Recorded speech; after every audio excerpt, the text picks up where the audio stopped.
Hello friends, I am CA Sandeep Desarda. I am chartered accountant and teaching for CA Intermediate, CA Foundation, 11th and 12th Commerce. My special subject is accounts. At the same time, I am also teaching subject costing at CA Intermediate level. Dear friends, आज जो ये video हम लोग record कर रहे हैं ये specifically 12th account students के लिए है। और कई बार ऐसा होता है कि एग्जाम जब आपके सर पर हो, कुछ ही दिनों में आपके एग्जाम हो और लास्ट मिनट पे जब आपको रिवीजन करना है तो एग्जैक्टली आपने किस तरह से प्रिपरेशन करना चाहिए, कहाँ फोकस करना चाहिए और सभी एडजस्टमेंट, सभी चैप्टर के सभी एडजस्टमेंट एट ए ग्लांस आपके कवर होने चाहिए, उसके हिसाब से हम ये लेक्चर्स रिकॉर्ड कर रहे हैं। ये हमारा लेक्चर का आज का हमारा पहला सेशन है for the partnership final account. Lecture start करने से पहले कुछ चीज़ें मैं आपको बता दूं जो आपके मन में सवाल हो सकते हैं कि क्या ये लेक्चर देखते वक्त हमें किसी नोट्स की ज़रूरत है। द आंसर इज नो, क्योंकि जिस तरह से मैं नोट्स यहाँ पर बनाऊंगा लेक्चर के अंदर उसमें आपको खुद को लिखने की ज़रूरत नहीं है। आपको ज़रूरत है केवल आपकी पूरे अटेंशन की, कंसंट्रेशन की। जो जो चीज़ें मैं आपको करके यहाँ पर दिखा रहा हूँ उसको आप ठीक से समझ के ले, ठीक है। नंबर 2, क्या आपको खुद को भी मेरे साथ साथ में लिखने की जरूरत है? बिल्कुल नहीं है, क्योंकि आप साल भर ऑलरेडी लिख चुके हैं, ऐसे मैं अज्यूम कर रहा हूं। आप सिर्फ जो मैं यहाँ पर आपको वर्किंग्स करके दिखाता हूं आप उसको अच्छे से समझ लीजिएगा, क्योंकि अब आपके पास इतना समय नहीं है कि आप मेरे साथ साथ में लिख सके, ठीक है। So friends, since this is the last minute preparation हमारा एग्जाम के लिए चल रहा है तो मैं अपना ज्यादा समय व्यस्त खराब नहीं करूंगा आपके लिए भी। And straight will starting with the subject partnership final account. Subject is account and topic is partnership final account. I'm trying to cover almost each and every adjustment and how it is to be presented in your paper. This discussion will be useful for every student. जिसने पहले classes की है उसके लिए भी होगा और जिसने क्लासेस नहीं की है आज तक उसके लिए तो ये बहुत ही इंपॉर्टेंट रहेगा। सो चलिए बच्चों स्टार्ट करते हैं। पार्टनरशिप फाइनल अकाउंट, ध्यान रखना आपको एग्जाम में सबसे पहले क्वेश्चन पेपर आपको दिया जाएगा और उसके अंदर आपको अपना बारकोड लिखना होता है, सीट नंबर लिखना होता है। उसके बाद एक 5 मिनट का गैप होता है, उसके बाद आपको आंसर शीट दिया जाता है। तो मेरा आपसे एक रिक्वेस्ट रहेगा कि जैसे ही आपको आपका बारकोड और आपका सीट नंबर लिखना हो जाए तो 5 मिनट का जो समय होगा उस 5 मिनट के समय में आप इमीडिएटली सबसे पहले पेपर के अंदर आपका पार्टनरशिप फाइनल का फॉर्मेट ड्राफ्ट कर दें। फॉर्मेट आपको किस तरह से ड्राफ्ट करना है, ऑलमोस्ट 1.5 पेज का आप बना के रखेंगे। ये आपने बाय डिफॉल्ट करके रखना है वहां पर, क्योंकि फाइनल का क्वेश्चन आपको एग्जाम में आने वाला है और वो कंपलसरी क्वेश्चन है तो उसका फॉर्मेट आपको बनाना ही पड़ेगा। तो 5 मिनट आपके पास जो होंगे उस केस में आपके पास अब तक आपके पास क्वेश्चन पेपर आया नहीं तो ये टाइम का आप यूटिलाइज कर लीजिएगा, फॉर्मेट बना के रखिएगा। How to prepare the format देखिएगा, ऑलमोस्ट आपके जो एग्जाम का पेपर होता है उसके साइज के हिसाब से मैं आपसे सजेस्ट करूंगा कि 1.5 पेज का आप बना के रखिए trading and profit and loss account. उसके अंदर ध्यान करके लिखना है आपको फॉर द ईयर एंडेड, और डेट जो होगी तो एग्जाम में पेपर मिलने के बाद आपको ध्यान में आ जाएगी। उसके बाद don't forget to write this BRCR, debit recorded, credit recorded. Then ये फॉर्मेट आपने लिख देना है to opening stock, to purchases less purchase return, by sales less sales return. By default आपको लिखना है। ये आप फॉर्मेट बनाएंगे लगभग 1.5 पेज का। देन फिर सेकेंड पेज का जो हाफ पार्ट होगा उसमें 8 से 10 लाइन का आप बनाएंगे पार्टनर्स कैपिटल अकाउंट। 2 कॉलम बना के रखिएगा, अगर जरूरत पड़ी तीसरा भी पार्टनर रहा तो फिर एक कॉलम को यहाँ पर बाद में ऐड करते आएगा, ठीक है। देन मतलब 1.5 पेज का आपका ट्रेडिंग प्रॉफिट लॉस, 8 से 10 लाइन का partners capital account. And then on the third page you have 1 full page balance sheet as on, ये लिख के रखना। लाइबिलिटीज, देन लाइबिलिटी साइड में partners capital account, asset side में फिक्स असेट, उसके नीचे 8-10 लाइन छोड़कर करंट असेट। ये फॉर्मेट आप बना के रखिएगा। इसमें आपके 5 मिनट का जो टाइम है, इस 5 मिनट आपका ये फॉर्मेट बन जाएगा, उतने ही 5 मिनट आपके एग्जाम के अंदर सेव होंगे। शुरुआत आपने यही से करनी है। हाँ, पेपर मिलने के बाद आप चाहे तो डायरेक्टली पार्टनरशिप फाइनल अकाउंट वाला क्वेश्चन कर ले, या फिर आपको जिस सीक्वेंस में पेपर को सॉल्व करना है वो से आप कर सकते हैं। ऐसा कोई कंपल्सरी नहीं होता है कि आपने क्वेश्चन नंबर 1 को ही पहले करना है, 2 को ही बाद में करना है, फिर 3 को ही करना है, ऐसा जरूरी नहीं है। पार्टनरशिप फाइनल का क्वेश्चन नॉर्मली क्वेश्चन नंबर 7 आएगा, आप पहले वो स्टार्ट करें, फिर चाहे तो क्वेश्चन नंबर 3 ले, फिर चाहे तो 5 ले, फिर चाहे तो नंबर 1 ले। इट इज ये आपके ऊपर रहेगा, बट मैं चाहूंगा कि एटलीस्ट फॉर्मेट बना के रखें। चाहो तो डायरेक्टली पार्टनरशिप फाइनल अकाउंट से शुरू कर दो, और अगर आपको ये नहीं करना है तो बैलेंस शीट के बाद एटलीस्ट एक back to back page blank छोड़ दीजिए और फिर आपके मर्जी का जो भी क्वेश्चन होगा वहां से आप लोग स्टार्ट कीजिएगा। ओके बेटा, चलिए अब आगे बढ़ते हैं हम लोग। कुछ एडजस्टमेंट्स लगभग मैं 20-25 एडजस्टमेंट्स यहाँ पर कवर कर रहा हूँ, और मेरी एक रिक्वेस्ट है आपसे कि जो भी एडजस्टमेंट हम यहाँ पर कवर कर रहे हैं उसके सिवाय भी अगर आपके माइंड में अगर कोई एडजस्टमेंट होगी तो आप हमको लिंक में जो कमेंट बॉक्स है ना उसके अंदर आप जरूर डाल दीजिएगा, फिर हम उसका आपको डेफिनेटली रिप्लाई करेंगे। Okay, so let's come to the first adjustment. मैं यहाँ पर आपको सिर्फ वो पर्टिकुलर एडजस्टमेंट रिलेटेड डेटा आपके ट्रायल बैलेंस में कैसे होगा और एडजस्टमेंट कैसे दी जाएगी and how that adjustment to be solve in your trading profit loss balance sheet partners capital account, ये चीज मैं आपको यहाँ पर दिखा रहा हूँ। मैं कहीं पर भी कोई भी क्वेश्चन के अंदर full page trading profit loss या फिर बैलेंस शीट नहीं बना रहा हूं। सो मैं किसी भी क्वेश्चन के अंदर ना ही मैं ग्रॉस प्रॉफिट, नेट प्रॉफिट और बैलेंस शीट टैली करने की बात कर रहा हूं। मेरा फोकस सिर्फ इस चीज पर है कि कोई भी एडजस्टमेंट अगर आपको दी जाएगी तो वो एडजस्टमेंट के ट्रायल बैलेंस में किस तरह से उसका डेटा दिया जाएगा और उसे आपको एग्जाम के अंदर कौन से अकाउंट में कहां पर लिखना है। तो अभी ना मैं बहुत कंसेप्चुअली डिस्कस करने से ज्यादा इंपॉर्टेंट मेरे लिए है कि हमारे लिए मार्क्स गेन करना ज्यादा इंपॉर्टेंट है। So my focus will be on how to present in exam.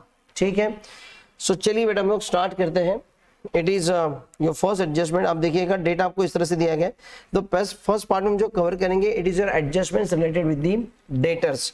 तो definitely bad debts, RDD, unrecorded sales, इस तरह की एडजस्टमेंट लोग यहाँ पर कवर कर रहे हैं। See you can see on your screen trial balance में आपको दिया हुआ है debtors 80,000, bad debts 5,000, reserve for doubtful debt 2,000 and there is a adjustment of further bad debts rupees 5,000 and maintain RDD at 5% on debtors। तो bad date RDD के adjustment के सिवा आपका पेपर कवर होगा ही नहीं, इसलिए मैंने ये समझा कि भाई यही एडजस्ट हम लोग सबसे पहले ले लेते हैं। ठीक है, तो जब भी आपको बैड डेट्स और आरडीडी की एडजस्टमेंट आएगी तो एक पक्का ध्यान रखिएगा आप लोगों ने क्या करना है। आपका जो प्रॉफिट एंड लॉस अकाउंट होगा, तो ये मैंने फॉर्मेट बनाया यहाँ पर trading and profit and loss. तो उसमें से जो मैं प्रॉफिट एंड लॉस में ना मैं यहाँ पे ये हाईलाइट कर देता हूँ कि हम लोग कहाँ पे लिख रहे हैं इसको, प्रॉफिट एंड लॉस में इसका आपको इफेक्ट देना होगा। So what you will do for bad debt RDD की एडजस्टमेंट अगर आएगी तो आपको क्या करना होगा, सबसे पहले बाय डिफॉल्ट आप क्या कर दीजिएगा, प्रॉफिट एंड लॉस अकाउंट में लिख दे टू बैड डेट्स, इसके नीचे कर दे add new bad debts, add new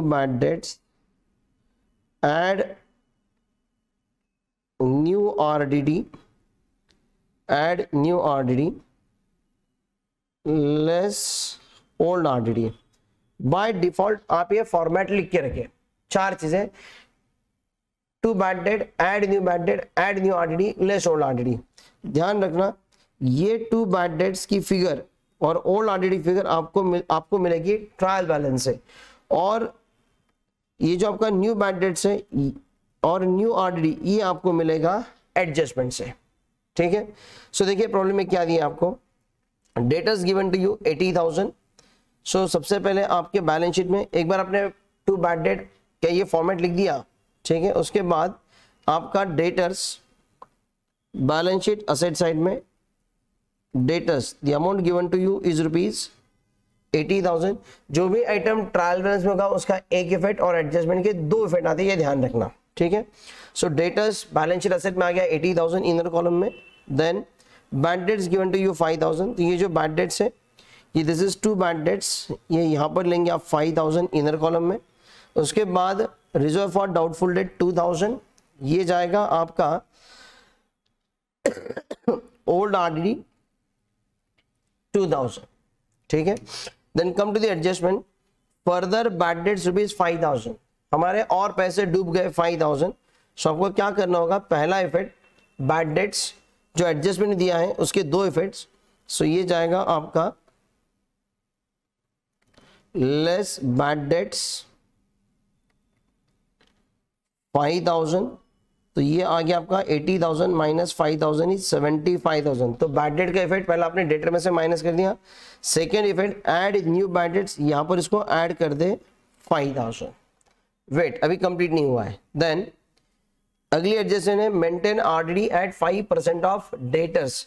तो बैड डेट जाने के बाद जो आपके डेटर्स बचे 75,000, इसके ऊपर आपको प्रोविजन करनी होती है, 80,000 पर नहीं करना। बैड डेट जाने के बाद जो फिगर बचेगी नेट डेटर 75,000, इसके नीचे आप कर देंगे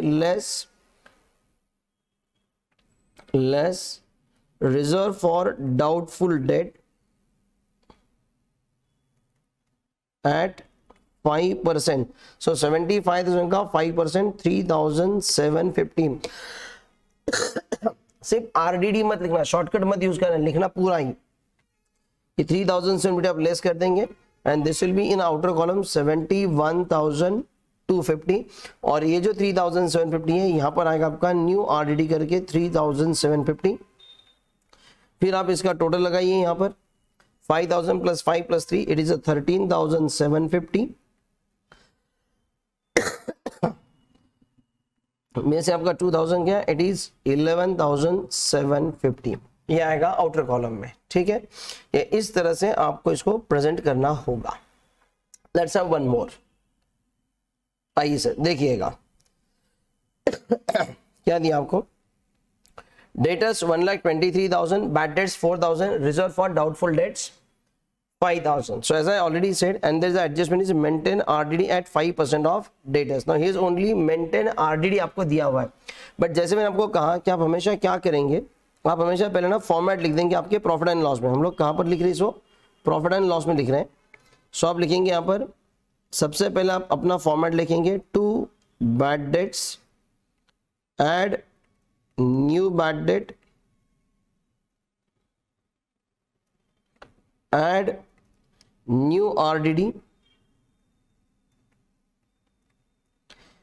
एक लाइन छोड़ देंगे आप टोटल के लिए, and then less old RDD।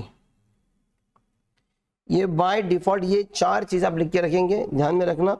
Bad debts की फिगर और ओल्ड RDD की फिगर ये आपको ट्रायल बैलेंस से मिलती है, और new bad debts and new RDD की फिगर आपको एडजस्टमेंट से मिलेगी। ये बाय डिफॉल्ट फॉर्मेट लिख के रखा बैड डेट RDD के लिए, ठीक है। नाउ क्या दिया आपको, डेटर्स 1,23,000। सो ये debtors in your balance sheet asset side, debtors inner column में आएगा 1,23,000, इनर कॉलम में 1,23,000। Then bad debts given to you 4,000। So ये आपका बैड डेट, ये आपके P&L को इनर कॉलम में 4,000, and there is a reserve for doubtful debt 5,000। ये आपका ओल्ड RDD, ये यहाँ पर जाएगा 5,000। ओके, ये हो गया ट्रायल बैलेंस की चीजें। नाउ एडजस्टमेंट क्या दी आपको, maintain RDD at 5% of debtors. Now this time there is no further bad debt, नया बैड डेट कुछ नहीं है, वो डायरेक्टली आपसे कहते हैं कि maintain RDD at 5% of debtors. तो ये जो डेटर्स है, डेटर में से आप कर देंगे less reserve for doubtful debt, reserve for doubtful debt at 5%। so 1,23,000 का 5% आप निकाल के लेना इसको, 1,23,000 का 5% इंटू 5/100 दैट कम्स टू 6,150। ये आएगा इसका आंसर। ये आप लिख देंगे यहाँ पर 6,150, और ये माइनस करके आउटर में आएगा आपका 1,16,850, ठीक है। और ये आपका न्यू RDD 6,150। अब इस प्रॉब्लम में क्या हुआ, आपको सिर्फ डायरेक्टली RDD की एडजस्टमेंट बोली है, उन्होंने फर्दर बैड डेट नहीं बोला आपको। अगर न्यू बैड डेट्स नहीं बोला है तो आप क्या कर दो, ये न्यू बैड डेट का क्या कर दो, 0 लिख दो। आप इस फॉर्मेट को फॉलो कीजिएगा। ये चार सीक्वेंस में 1 2 3 4, ये आपका 1, ये 2, ये 3, ये 4, ये सीक्वेंस ऑफ फॉलो कीजिएगा। अगर इनमें से किसी एक आइटम के लिए अगर एडजस्टमेंट नहीं है तो वहां पर 0 लिख दो, लेकिन ये फॉर्मेट फॉलो करो, क्योंकि बैड डेट RDD में इससे बढ़कर कुछ नहीं होता, ठीक है। सो न्यू बैड डेट नहीं दिया है तो हमारा फॉर्मेट तो लिखा है न्यू बैड डेट, तो वहां कर दो 0 and take the figure 4,000 plus 6,150 is 10,150 minus 5,000। So this is what outer में 5,150 ये आएगा आपका आउटर में, और ये डेटर्स आपका आउटर में 1,16,850। I hope it is very clear to you. Okay, then one more adjustment for your bad debts. One more time I am showing this. Debtors 2,42,000, bad debts 4,000, further bad debt 2,000 and maintain RDD at 5% of debtors. Bad debt RDD. So पहला काम आपका आपके P&L को कहाँ पे करें हम लोग, प्रॉफिट एंड लॉस में कर रहे हैं इसको। So this is what your profit and loss को debit to bad debts, add new bad debt, add new RDD, इसका टोटल करके लेस ओल्ड आरडीडी। ध्यान रखना ये item bad debts and old RDD आपको मिलेगा ट्रायल बैलेंस से, और new bad debts and new RDD ये मिलेगा आपको एडजस्टमेंट में से। आइए क्या दिया ट्रायल बैलेंस में, debtors 2,42,000। So take your balance sheet, asset side, debtors inner column 2,42,000, then bad debts 4,000, ये आपके P&L के इनर कॉलम में 4,000, ये आपका फॉर्मेट में नंबर 1, नंबर 2, नंबर 3 और ये नंबर 4, ये सीक्वेंस आपने डिस्टर्ब नहीं करना, ठीक है। देन क्रेडिट साइड में यहाँ पर इस टाइम आरडीडी आपको नहीं दिया, आपको आरडीडी नहीं दिया ट्रायल में, मतलब आपको ओल्ड आरडीडी नहीं दिया तो बेटा यहाँ पे आप जीरो कर दो, टेंशन नहीं लेने का, फॉर्मेट को फॉलो करना है, लेकिन कोई फिगर नहीं दिया तो जीरो कर दो ना, क्या फर्क पड़ता है। Then adjustment further bad debts 2,000। So जो आपके डेटर्स है 2,42,000, इसमें से लेस बैड डेट, तो आपके जो डेटर्स थे 2,42,000 उसमें से 2,000 आपके डूब गए, तो आपके डेटर में से माइनस कर दो, ये आ गया 2,40,000, ये आपका ऑलरेडी साल में डूबा था 4,000 और ये नया आ गया 2,000, ये हो गया ऐड। आगे कह रहे हैं maintain RDD at 5% of debtors, तो जो आपका डेटर्स है, कितना डेटर्स रहा आपका 2,40,000, इनमें से कर देंगे आप less reserve for doubtful date, reserve for doubtful debts, how much it is 5%, वो कह रहे हैं 5%। सो 2,40,000 का 5% ये होता है आपका 12,000, ये लेस करके आउटर में आपको लिखना होगा 2,28,000, और ये आपका न्यू आरडीडी है। P&L में यहाँ पर कर देंगे इसका सेकेंड इफेक्ट 12,000, खत्म हो गया। सो 4,000 + 2 + 12 it is 18,000 minus 0 it is what outer में 18,000। आई होप इट इज क्लियर। आपको लिखना चाहे तो आप वीडियो को पॉज करके लिख भी सकते हैं, नहीं तो वीडियो को आप इसी तरह से आगे चलने दीजिएगा, जितने भी एडजस्टमेंट है मैं सब आपको यहाँ पर लिख के दिखा रहा हूँ, ठीक है। देन आइए come to the next adjustment. यहाँ आपको क्या दिया है, डेटर्स 1,50,000, क्रेडिटर्स 90,000, और एडजस्टमेंट में आपको दिया है mister Ram is debtor for 7,000 as well as creditor for बीज 5,000।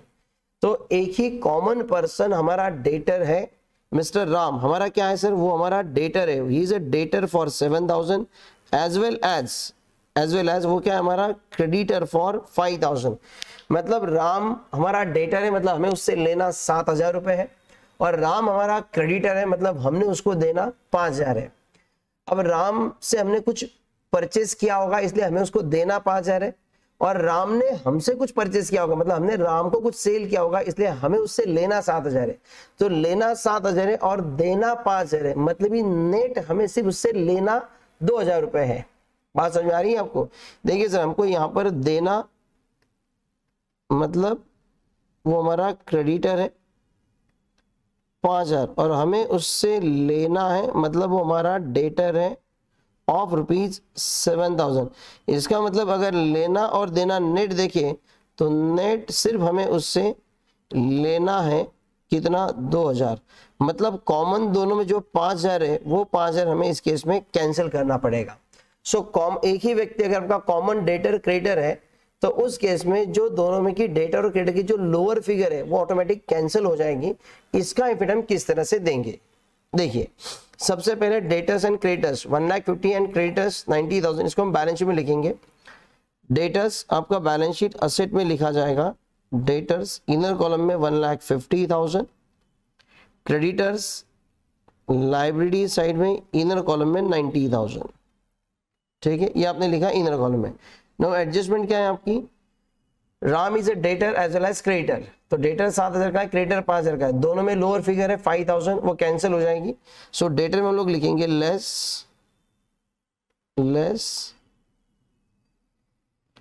क्रेडिटर ब्रैकेट में राम 5,000, और ये आउटर में आएगा 1,45,000, और क्रेडिटर में से लिखा जाएगा लेस डेटर ब्रैकेट में लिखा जाएगा राम 5,000, आउटर में आएगा 85,000। ध्यान रहे डेटर क्रेडिटर में से जो लोअर फिगर है वो आपको माइनस करनी है, ठीक है। चलिए आगे बढ़ते हैं। Next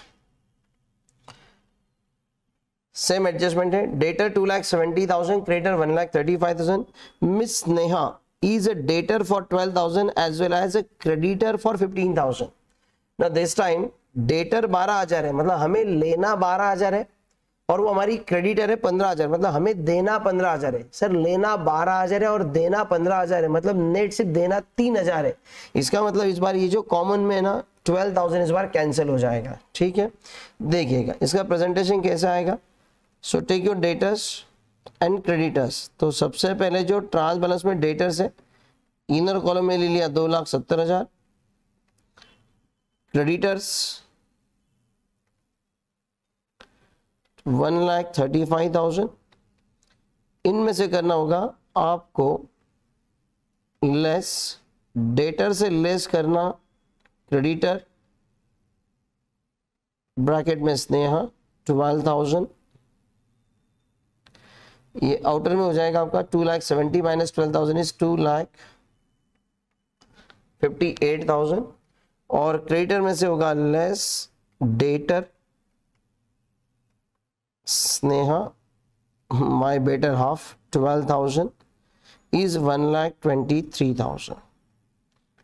done. So this is what common debtor and creditor. इसमें ध्यान रखना जो लोअर फिगर होगी चाहे वो डेटर की हो चाहे क्रेडिटर की हो, जो लोअर फिगर होगी वो दोनों में से माइनस होगी।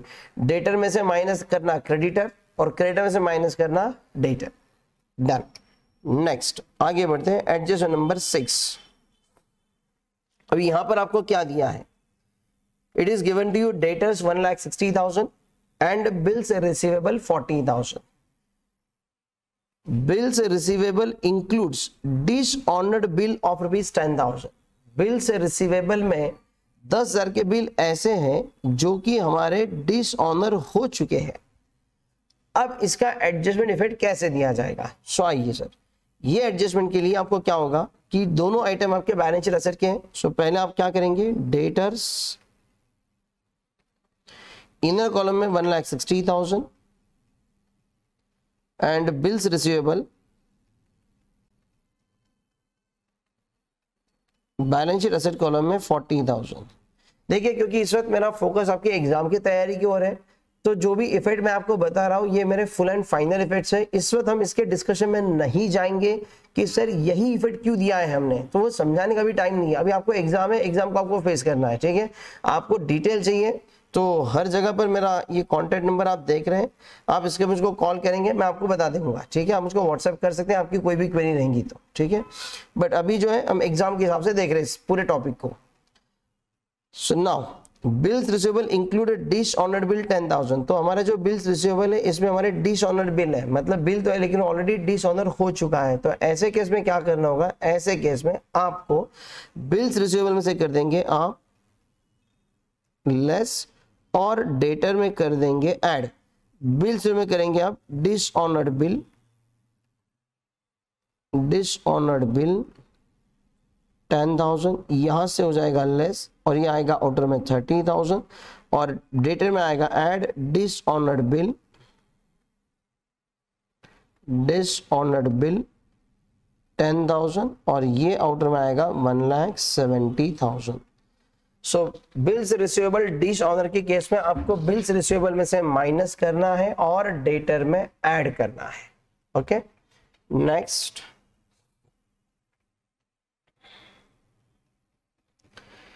डेटर्स आपको दिया है 1,60,000 और सेल्स दिया है 6,40,000, ठीक है। और इससे संबंधित एडजस्टमेंट है अनरिकॉर्डेड सेल्स 6,000 रुपए।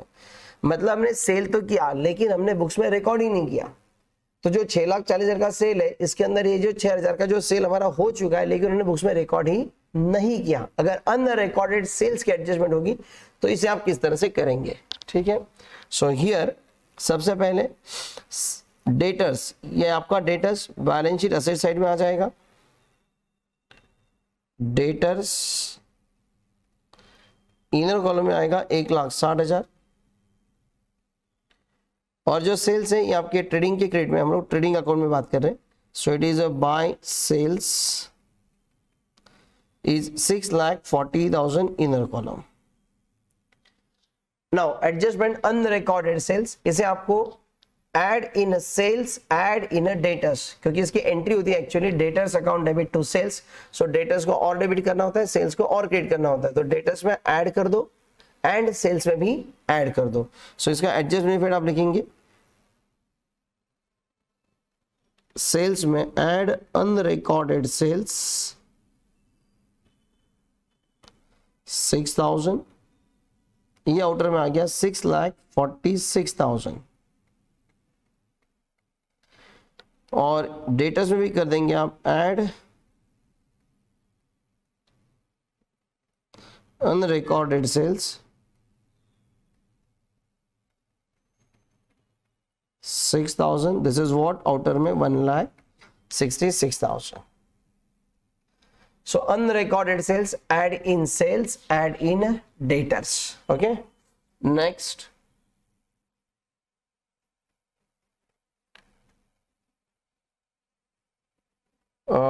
Debtors 1,60,000, sales 6,40,000, unrecorded sales 6,000. I guess हमारा repeat हो गया है. We already did this. Number 7. आइए सर. Now adjustments related to your creditors. Creditor संबंधित कुछ एडजस्टमेंट हम लोग करेंगे यहाँ पर.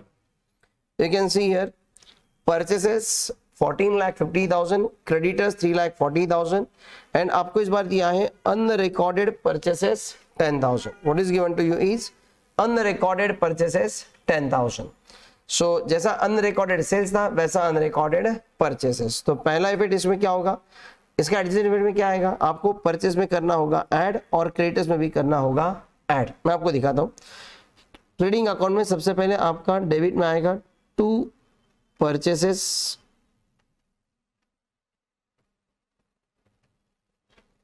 14,50,000 एंड बैलेंस शीट लायबिलिटी में आएगा क्रेडिटर्स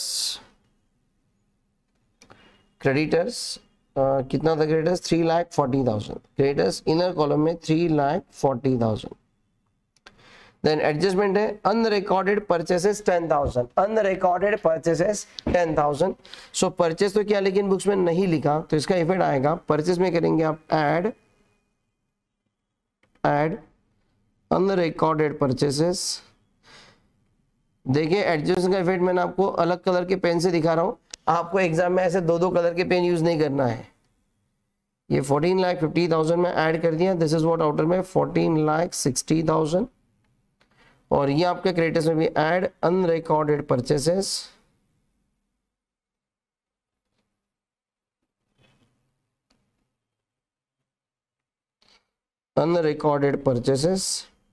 10,000.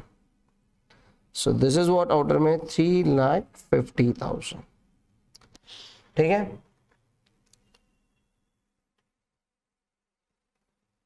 Next number 9. अगर आप हमारा डिटेल भी इसका अगर revision batch full fledged questions किस तरह से सॉल्व होते हैं, how to prepare full fledged trading profit loss partners capital balance sheet, अगर इस तरह के अगर आप लेक्चर देखना चाहें तो मेरा रिवीजन बैच भी यूट्यूब पर अवेलेबल है. Power play revision batch CA Sandeep Desarda, इस तरह से अगर आप सर्च करेंगे तो आपके सभी चैप्टर्स के revision batches with full solution मेरे यूट्यूब पर अवेलेबल है, आप वो भी देख सकते हैं. ठीक है. देन अगला एडजस्टमेंट है creditors 3 lakh, bills payable 35,000 and आपसे कहा गया है कि bills payable include dishonoured bill rupees 5,000. Bills payable include dishonoured bill 5,000. जैसा बिल्स रिसीवेबल का था ना, bills receivable include dishonoured bill, वैसा ये आपका bills payable include dishonoured bill. अब इस केस के अंदर क्या करना होगा आपको, तो देखिए इस केस में आपको दिया है क्रेडिटर्स एंड बिल्स पेबल. तो ध्यान रखना ऐसे केस में आपके लायबिलिटी साइड में आप लिखेंगे क्रेडिटर्स कितना था, क्रेडिटर्स 3 लाख, इनर कॉलम में of course 3 lakh and bills payable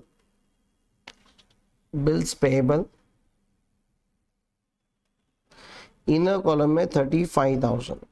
now dishonoured bill is of rupees 5,000. तो जो बिल्स पेबल है उसमें से 5,000 के बिल डिसऑनर हो चुके हैं. तो क्या करेंगे आप, बिल्स पेबल में से हो जाएगा लेस और क्रेडिटर्स में कर देंगे आप add.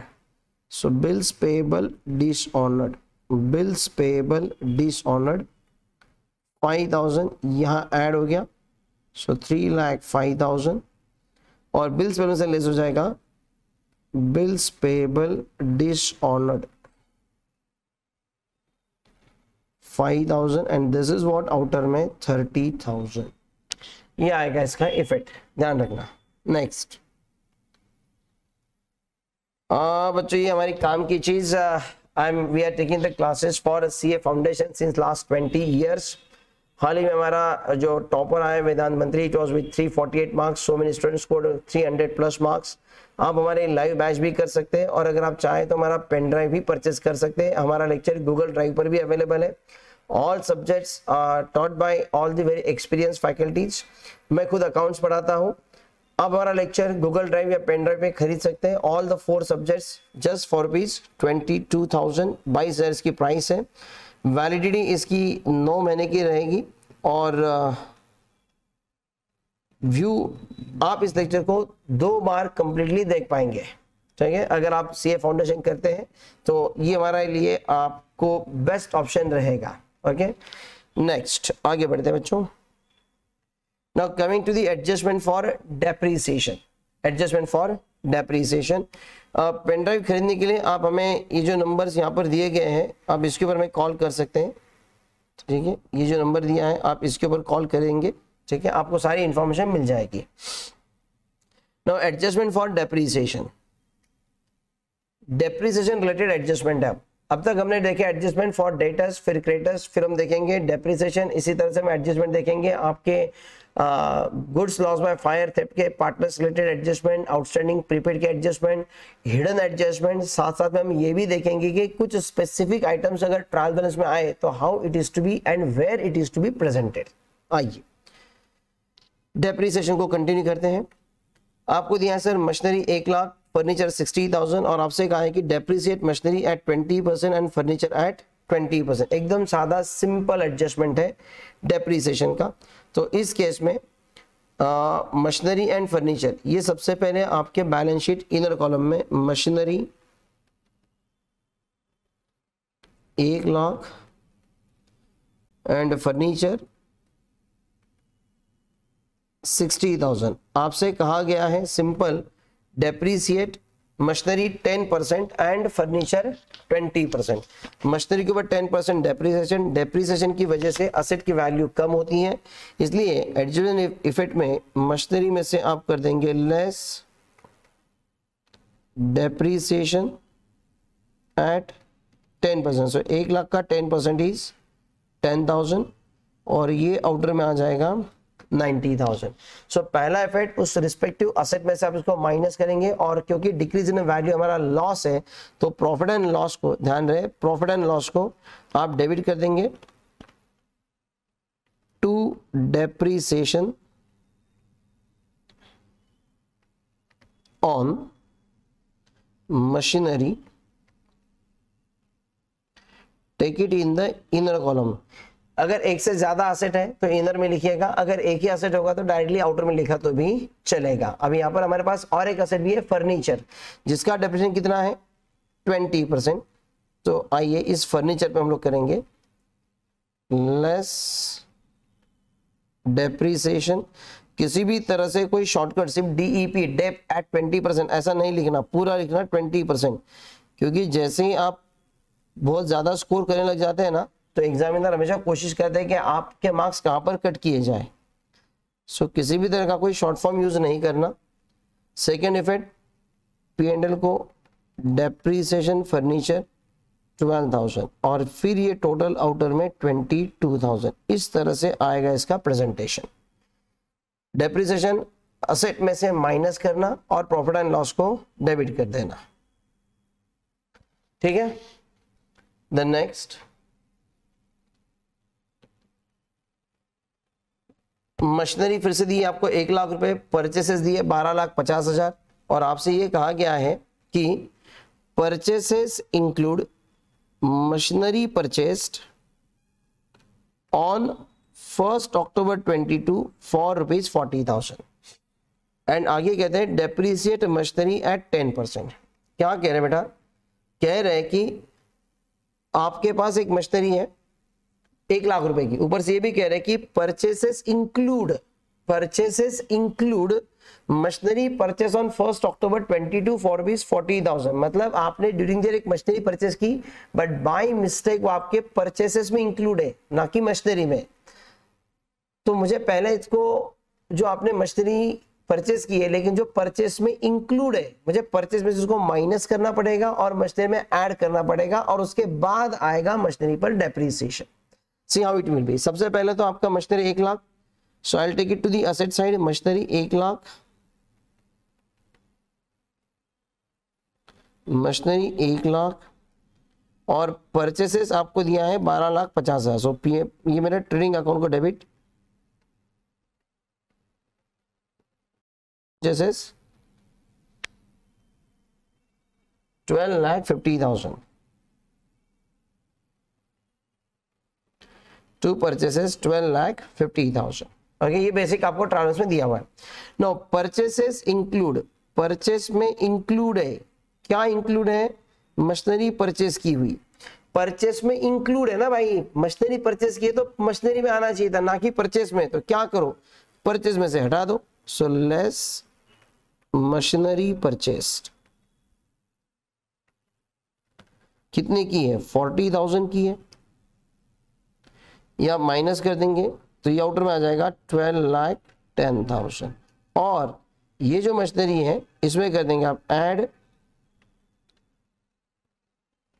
Machinery purchased on 1 October 40,000, total हो गया 1,40,000। सो टोटल मशीनरी आ गई 1,40,000। अब इसमें से जाएगा less depreciation, less depreciation at 10% per annum. अब गड़बड़ मत करना बच्चा, 1,40,000 का 10% 14,000 आप डेप्रीसिएशन लेने की गलती मत करना। It is not 14,000। वेट, देखिएगा क्या है, ये आपका था 1 अप्रैल 22, तब आपके पास मशीनरी थी 1,00,000 रुपए की। ये यहाँ पर आपने 1 अक्टूबर 22 को और मशीनरी परचेस की 40,000 की, जो कि गलती से हमारे परचेस में इंक्लूड थी, हमने वहां से माइनस किया और ये मशीनरी हमने ऐड कर दिया। इसलिए एज ऑन टुडे 31 मार्च 23 को हमारे पास मशीनरी हो चुकी है 1,40,000। अब डेप्रिसिएशन करते ध्यान रखना कि जो मशीनरी आपके पास साल के शुरुआत में थे 1/4/22 को, वो तो आपकी ईयर एंड तक यूज हो गई 31 मार्च तक, that is use for 12 month. तो ये जो 1,00,000 है ना, इसके ऊपर पूरा 12 महीने का डेप्रिसिएशन आएगा। इस 1,00,000 पर 12 महीने का आएगा डेप्रिसिएशन, 1,00,000 का 10% दैट इज 10,000। और ये जो 40,000 की मशीनरी है, ये जो 40,000 की मशीनरी है, ये 1 अक्टूबर से ली ना, तो 31 मार्च तक it is use only for 6 month period. अगर 6 महीने के लिए अगर आपने इसे यूज किया है तो इसके ऊपर सिर्फ 6 मंथ का ही डेप्रिसिएशन आएगा, 6 मंथ डेप्रिसिएशन। तो 40,000 का 10% आएगा 4,000, जो कि पूरे साल भर का होगा, लेकिन मुझे चाहिए सिर्फ हाफ ईयर का, दैट इज 2,000। तो इस तरह से 10 + 2 माई total depreciation will be rupees 12,000। Do remember, 1,40,000 का 10% नहीं करना, 1,00,000 का 12 महीने का 10,000 और 40,000 के ऊपर सिर्फ 6 महीने का 2,000। टोटल डेप्रिसिएशन इज रुपीज 12,000 और ये आपका डेप्रिसिएशन आएगा यहाँ पर 12,000 और ये आउटर में आएगा 1,28,000। डोंट फॉरगेट दिस डेप्रिसिएशन आपके P&L को, तो ध्यान रखना ये आपका ट्रेडिंग यहाँ पर खत्म हो जाएगा और P&L के हिस्से में आप लिखेंगे टू डेप्रीसिएशन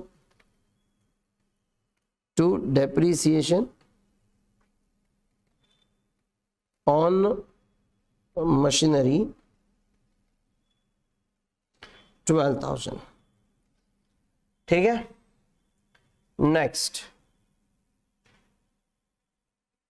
अगला सेम है, फिर से एक बार जस्ट रिपीटेशन के लिए है मैंने। मशीनरी 2,00,000 है, purchases 15,60,000। Purchases include, again the same adjustment, purchases include machinery purchased on 1 January 23 for rupees 60,000 and depreciate machinery at 10%। थोड़ी अनयूजुअल एडजस्टमेंट है इसलिए मैं दोबारा करा रहा हूँ इसको। Machinery 2,00,000, so here it is your inner column machinery 2,00,000, purchases is 15,60,000 to purchases 15,60,000, तो परचेस में इंक्लूड है तो परचेस में से कर दो -60,000, सो परचेस में से हो जाएगा लेस मशीनरी परचेस्ड 60,000, आउटर में 15 लाख, और मशीनरी कर देंगे ऐड मशीनरी परचेस्ड तारीख क्या थी इसकी 1 जनवरी 23, 60,000, सो ये हो गया 2,60,000। अभी आएगा 2,60,000 पर डेप्रीसिएशन, लेस डेप्रीसिएशन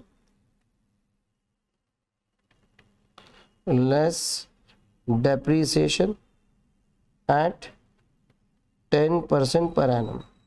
तो 2,60,000 का 10% 26,000 लेने की गलती मत करना। फिर से आपको बता दूं ये कैसे हुआ था हमारा, साल की शुरुआत 1422, यहाँ पर हमारे पास मशीनरी 2 लाख की है, फिर ये यहाँ पर 1123 को हमने मशीनरी परचेस की ऑफ रुपीज 60,000 के चलते हमारे पास 31 मार्च 23 को टोटल मशीनरी 2,60,000 की है।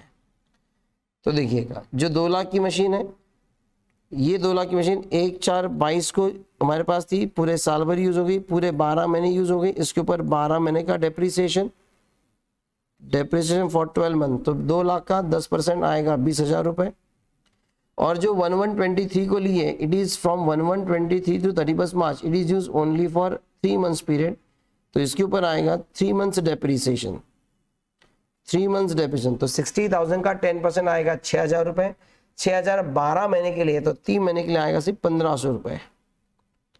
So this depreciation is 21,500, total depreciation आया आपका 21,500, और ये हो जाएगा लेस 21,500, ये आउटर में आया आपका 2,38,500, ओके। और ये 21,500 का second effect in your profit and loss account, ये मैंने ट्रेडिंग की लाइन लगा दी बीच में, और ये यहाँ पर मेरा 2 depreciation on machinery 21,500। I hope it is very clear to you. The next, अगला आइटम है ट्रायल बैलेंस। फर्नीचर आपको दिया है 2 लाख रुपए, और आपसे कह रहे हैं कि फर्नीचर इंक्लूड, सर इस बार क्या कह रहे हैं कि फर्नीचर में ही इंक्लूड है, furniture includes furniture purchased on 1 January 23 rupees 60,000 and depreciate furniture at 10%। Purchase की कुछ इन्फॉर्मेशन नहीं दी आपको, वो आपसे कह रहे हैं सर इस केस में परचेज की जरूरत है भी नहीं। अब क्या कह रहे हैं, फर्नीचर है 2 लाख रुपए, so I will say on the asset side furniture 2 lakh. वो क्या कह रहे हैं आपसे, फर्नीचर इंक्लूड्स, सो आपको इंफॉर्मेशन दे रहे हैं, एडजस्टमेंट नहीं कर रहे, वो बता रहे हैं आपको कि फर्नीचर में इंक्लूड है, फर्नीचर में इंक्लूड है। क्या इंक्लूड है, तो ये जो 2 लाख है ना सर, इसमें इंक्लूड है ऑलरेडी। ये 2 लाख कब के, मैंने 31 मार्च 23 के जो 2 लाख है, it includes furniture purchased on 1 January 23 rupees 60,000। इसका मतलब ये हुआ कि ये मेरा साल शुरू हुआ 1422, this is what year and 31 मार्च 23, और ये यहाँ पर मेरा फर्नीचर है 2 लाख रुपए का। तो हम किसकी बात कर रहे हैं, फर्नीचर की बात कर रहे हैं, 2 लाख रुपए। वो कहते हैं इस 2 लाख में वो फर्नीचर इंक्लूड है जो कि हमने परचेस किया है 1123 को, ये यहाँ पर 1123 को हमने परचेस किया है 60,000 का। इसका मतलब ये है कि डेफिनेटली 1422 को मेरे पास कुछ फर्नीचर था, कितना था मुझे नहीं पता, उसमें ये 60,000 ऐड करके ये आया है 2 लाख रुपए।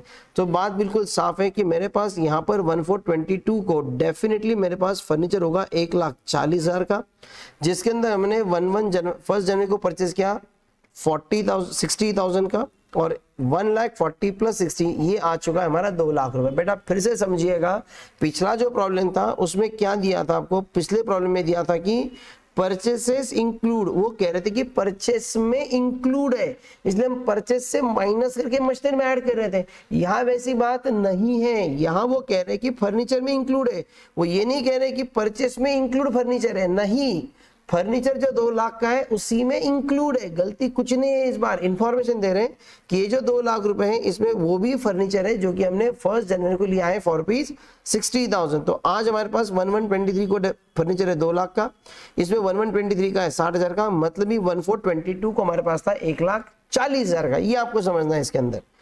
तो जो ओपनिंग का फर्नीचर है 1,40,000, इसके ऊपर आएगा 12 महीने का डेप्रिसिएशन रुपीज 14,000, और ये जो 60,000 है 1123 को लिया, it is only for 3 months depreciation, इसके ऊपर आएगा 3 months depreciation rupees 1,500 and total depreciation will come to 15,500, 15,500 रुपए आएगा आपका डेप्रिसिएशन। Got it? सो ये जाएगा यहाँ से आपका फर्नीचर में से लेस डेप्रिसिएशन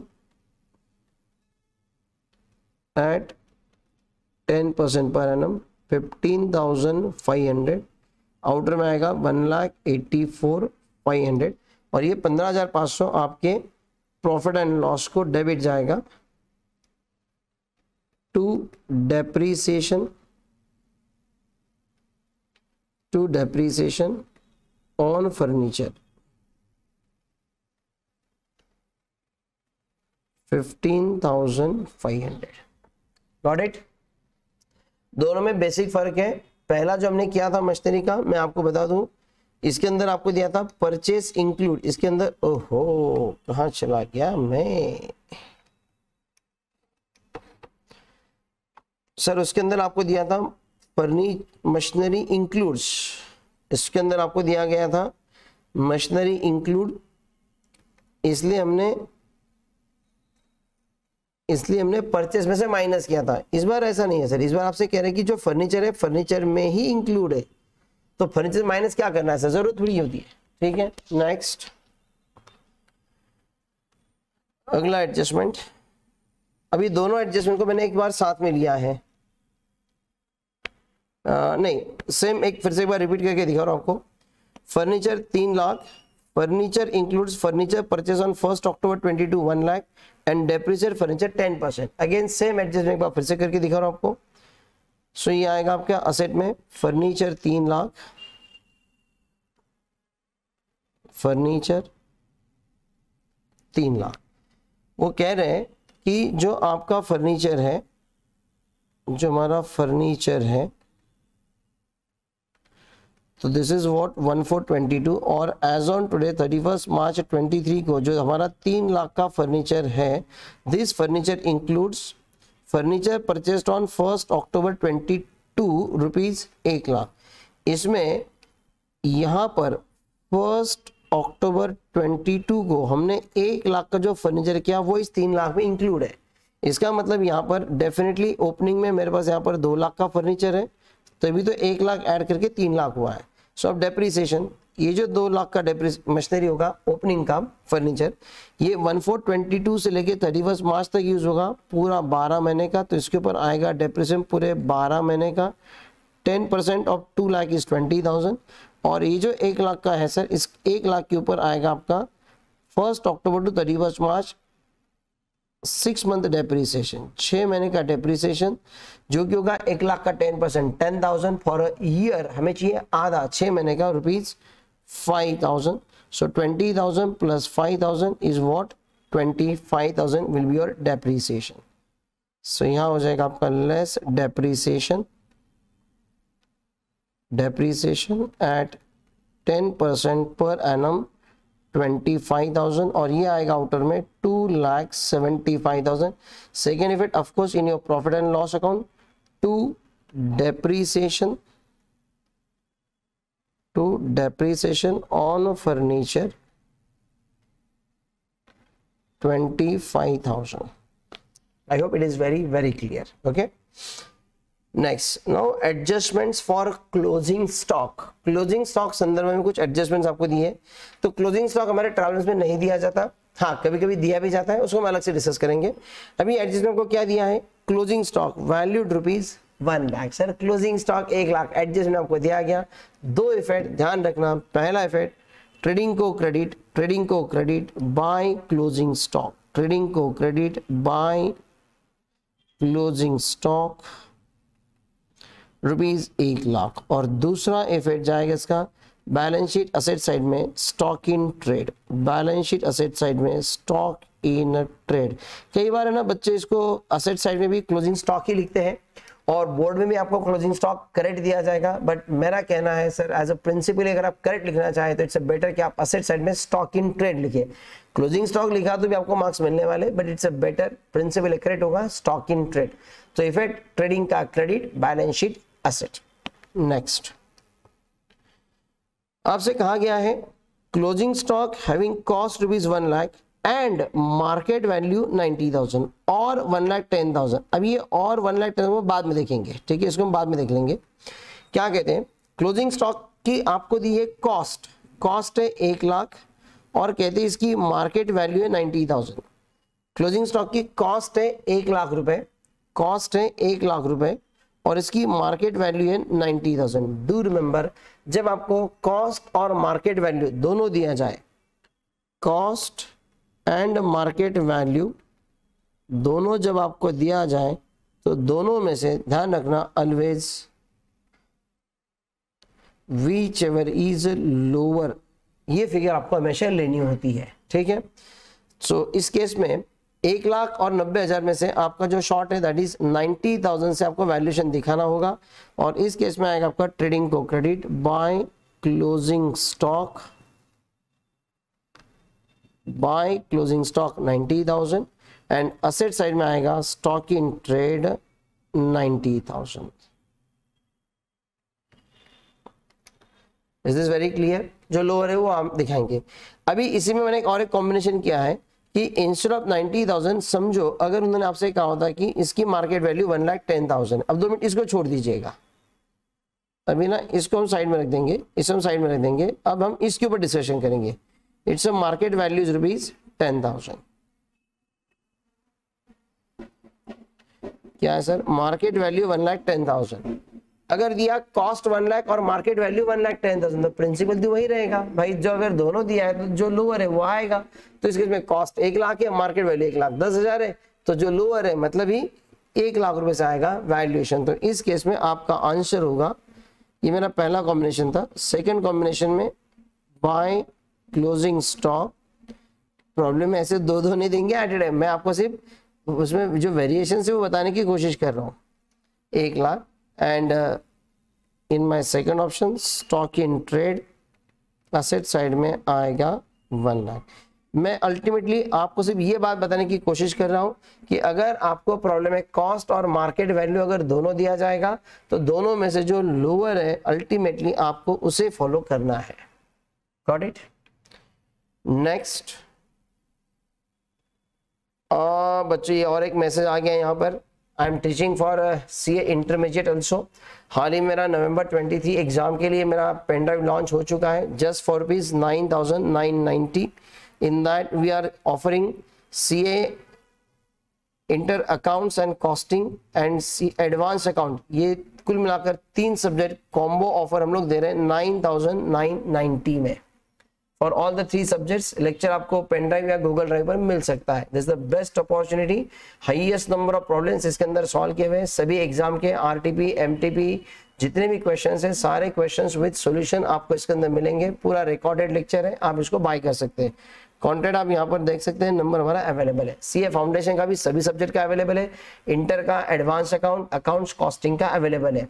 यहाँ पर भले नवंबर 23 है लेकिन आने वाले समय में हमारे हर एग्जाम के लिए हमारे गूगल ड्राइव पेन ड्राइव पर लेक्चर्स आपको जरूर मिलेंगे। आप चाहे तो हमारे 11 12 के भी गूगल ड्राइव पेन ड्राइव के लेक्चर्स अवेलेबल है।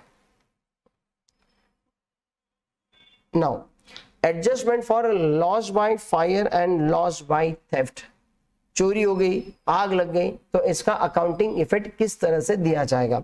तो ऐसे केस में आपको ट्रायल बैलेंस में कुछ भी नहीं दिया जाएगा, आपको सीधा दिया जाएगा goods lost by theft, adjustment है गुड्स लॉस्ट बाय थेफ्ट 20,000, और मैंने और एक एडजस्टमेंट साथ साथ में ली है, उसको हम बाद में देखेंगे। अभी आपको क्या दिया, सिर्फ goods lost by theft 20,000। Now this adjustment is given to you, goods lost by theft 20,000। तो इसके अंदर आपको सीधा सीधा आपको दो इफेक्ट लगाने होंगे। नंबर एक, आपके ट्रेडिंग को credit by goods lost by theft, by goods lost by theft 20,000। तो ये जो हमारे यहाँ पर चोरी हो गई सर, जिसके अंदर हमारा नुकसान हो गया, ये हमारा लॉस है। तो ये हमने कहाँ लिखना है, ये हमने लिखना है ट्रेडिंग अकाउंट में। ये हमने कहाँ लिखना है, ट्रेडिंग अकाउंट को क्रेडिट, जो गुड्स लॉस हो गए उसकी कॉस्ट ट्रेडिंग को क्रेडिट। और ये 20,000 इसके अगेंस्ट कोई इंश्योरेंस क्लेम की बात नहीं की है, इसका मतलब ये पूरा का पूरा मेरा लॉस है, इसलिए इसका सेकेंड इफेक्ट जो जाएगा वो जाएगा आपका प्रॉफिट एंड लॉस को debit to goods lost by theft 20,000। Simple, चोरी आपके यहाँ पे चोरी हो गई 20,000, कोई इंश्योरेंस की बात नहीं की है, तो 20,000 रुपए पहले ट्रेडिंग को क्रेडिट, जितनी कॉस्ट है उतना ट्रेडिंग को credit, by goods loss by theft, कोई क्लेम मिलने वाला नहीं है, इसलिए पूरा का पूरा लॉस है, पूरा का पूरा 20,000 प्रॉफिट एंड लॉस को डेबिट कर दीजिएगा to goods loss by theft 20,000। Okay, now और एक एडजस्टमेंट आपको दी यहां पर,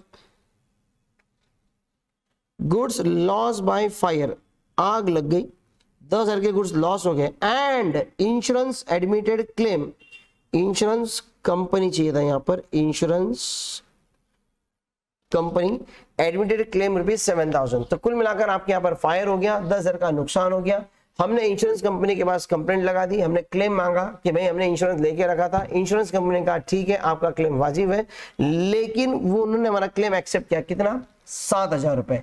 तो देखिए अब इसके अंदर क्या होगा, इसके अंदर सबसे पहले गुड्स लॉस बाय फायर 10,000, तो इसका पहला इफेक्ट ट्रेडिंग को credit by goods lost by fire, तो जितने की गुड्स जल गए उतनी कॉस्ट ऑफ ट्रेडिंग को कर देंगे credit by goods lost by fire 10,000। अब इसके आगे इंश्योरेंस कंपनी आपको क्लेम एडमिट किया, वो कहते हैं हम आपको क्लेम देंगे, कितना, 7,000 रुपए, मतलब इतना 7,000 रुपए क्लेम हमारा रिसीवेबल है, इतना क्लेम हमें आना है, किससे आना है, इंश्योरेंस कंपनी से आना है। सो ये क्लेम आपका ड्यू है इंश्योरेंस कंपनी से, तो ये 7,000 रुपए आपके रिसीवेबल है, ये आएंगे आपके असेट साइड में, due from insurance company, due from insurance company कितना, 7,000। तो 10,000 का नुकसान हो गया, इंश्योरेंस कंपनी कहती है हम आपको देंगे 7,000 रुपए, तो ये ड्यू फ्रॉम इंश्योरेंस कंपनी आ गया असेट साइड में, 7,000 रुपए ये लेना है, मतलब हमारा नेट लॉस हुआ 3,000 रुपए, जो कि जाएगा प्रॉफिट एंड लॉस को debit to goods lost by fire 3,000, goods loss by fire 3,000। Okay, so goods loss by theft without insurance claim रहा, तो लाल वाला इफेक्ट देख लीजिएगा, ट्रेडिंग को क्रेडिट और उतना ही प्रॉफिट एंड लॉस को डेबिट, सेम फिगर। अगर गुड्स लॉस बाय फायर है तो जितना लॉस हुआ उसका कॉस्ट ट्रेडिंग को क्रेडिट, जितना क्लेम मिलने वाला है रिसीवेबल वो बैलेंस शीट असेट में ड्यू फ्रॉम इंश्योरेंस कंपनी, और जो नेट नुकसान है वो जाएगा प्रॉफिट एंड लॉस को debit to goods loss by fire 3,000।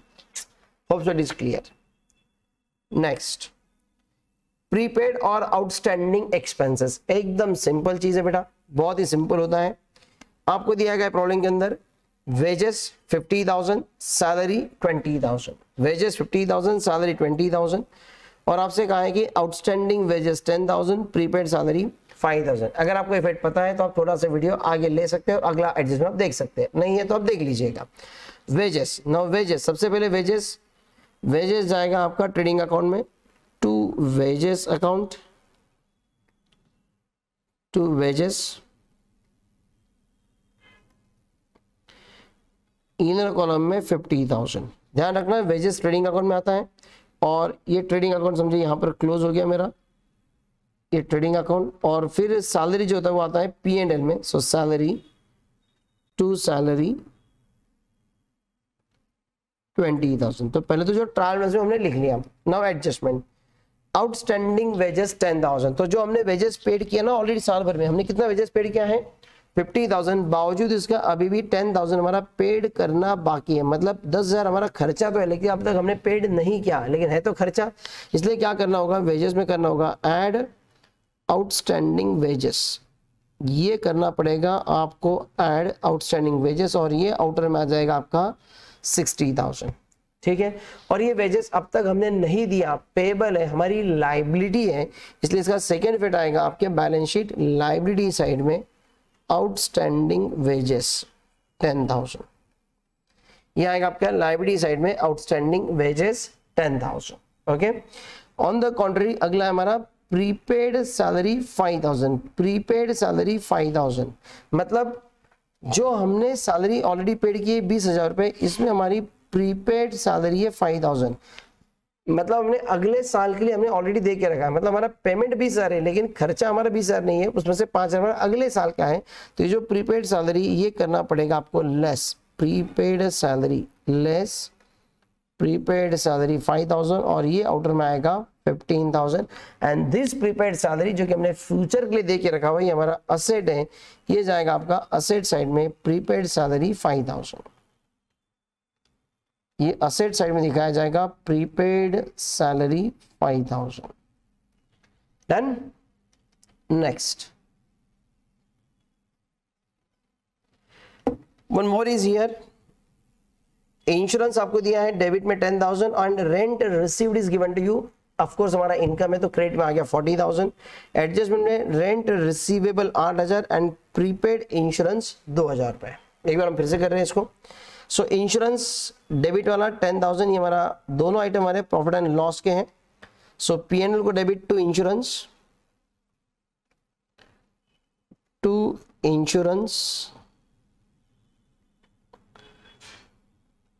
10,000 and rent received PNL को क्रेडिट बाय रेंट रिसीव्ड 40,000। ये जो आपको ट्रायल बैलेंस में दिया हुआ है। नो एडजस्टमेंट, रेंट रिसीवेबल 8,000, अभी भी हमें 8,000 रुपए रिसीवेबल है, मतलब अभी भी हमको 8,000 रुपए आना बाकी है।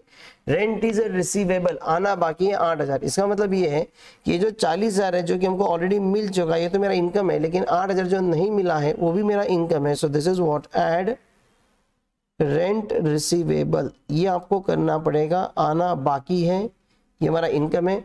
सो 40 में 8 ऐड कर देंगे, ये आएगा आउटर में आपका 48,000। और ये रेंट रिसीवेबल लेना है, लेना है, लेना है, ये आएगा आपका असेट साइड में रेंट रिसीवेबल 8,000।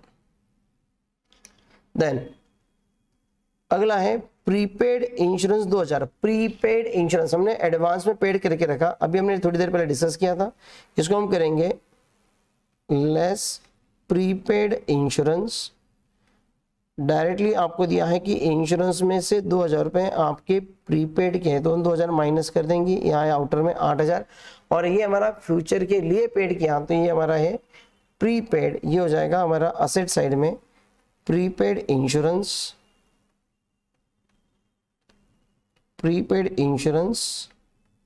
2,000 रुपए।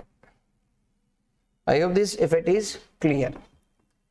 Next hidden adjustment. Hidden adjustment मतलब बेटा जहां पर आपको अपना दिमाग लगाना पड़ेगा, it's a matter of judgement. आपको बताएंगे नहीं यहाँ पर एडजस्टमेंट है, आपको समझ में आना चाहिए कि यार यहाँ एडजस्टमेंट छुपी हो सकती है। तो डेटा को जिस तरह से दिया जाता है ना, उस तरह से आपको थोड़ा समझना पड़ेगा। जैसे आप देखिएगा इस प्रॉब्लम के अंदर आप देखेंगे ट्रायल बैलेंस में इंश्योरेंस, लेकिन ब्रैकेट में बोला है up to 31 July 2023 24,000, salary 10 months, rent receivable 9 months. और एडजस्टमेंट क्या दी इसके बारे में, इसके बारे में आपको एडजस्टमेंट दी नहीं है, देयर इज नो एडजस्टमेंट, लेकिन इसके अंदर एडजस्टमेंट है। कैसे है आप देखिएगा, आप देखो सर, 3 आइटम P&L के हैं। इंश्योरेंस 24,000, तो सबसे पहले मेरा प्रॉफिट एंड लॉस को, ये मेरा एक्सपेंडिचर है, so I will take to debit to insurance. To insurance कितना है 24,000। अब वो आपसे क्या कहते हैं सर, ये जो ब्रैकेट में दिया है ना, इससे आपको वो बताते हैं, आपको ब्रैकेट में बता के दे के बताते हैं ये जो इंश्योरेंस हमने पेड किया है, कब तक पेड किया है, 31 जुलाई 23 तक पेड किया है।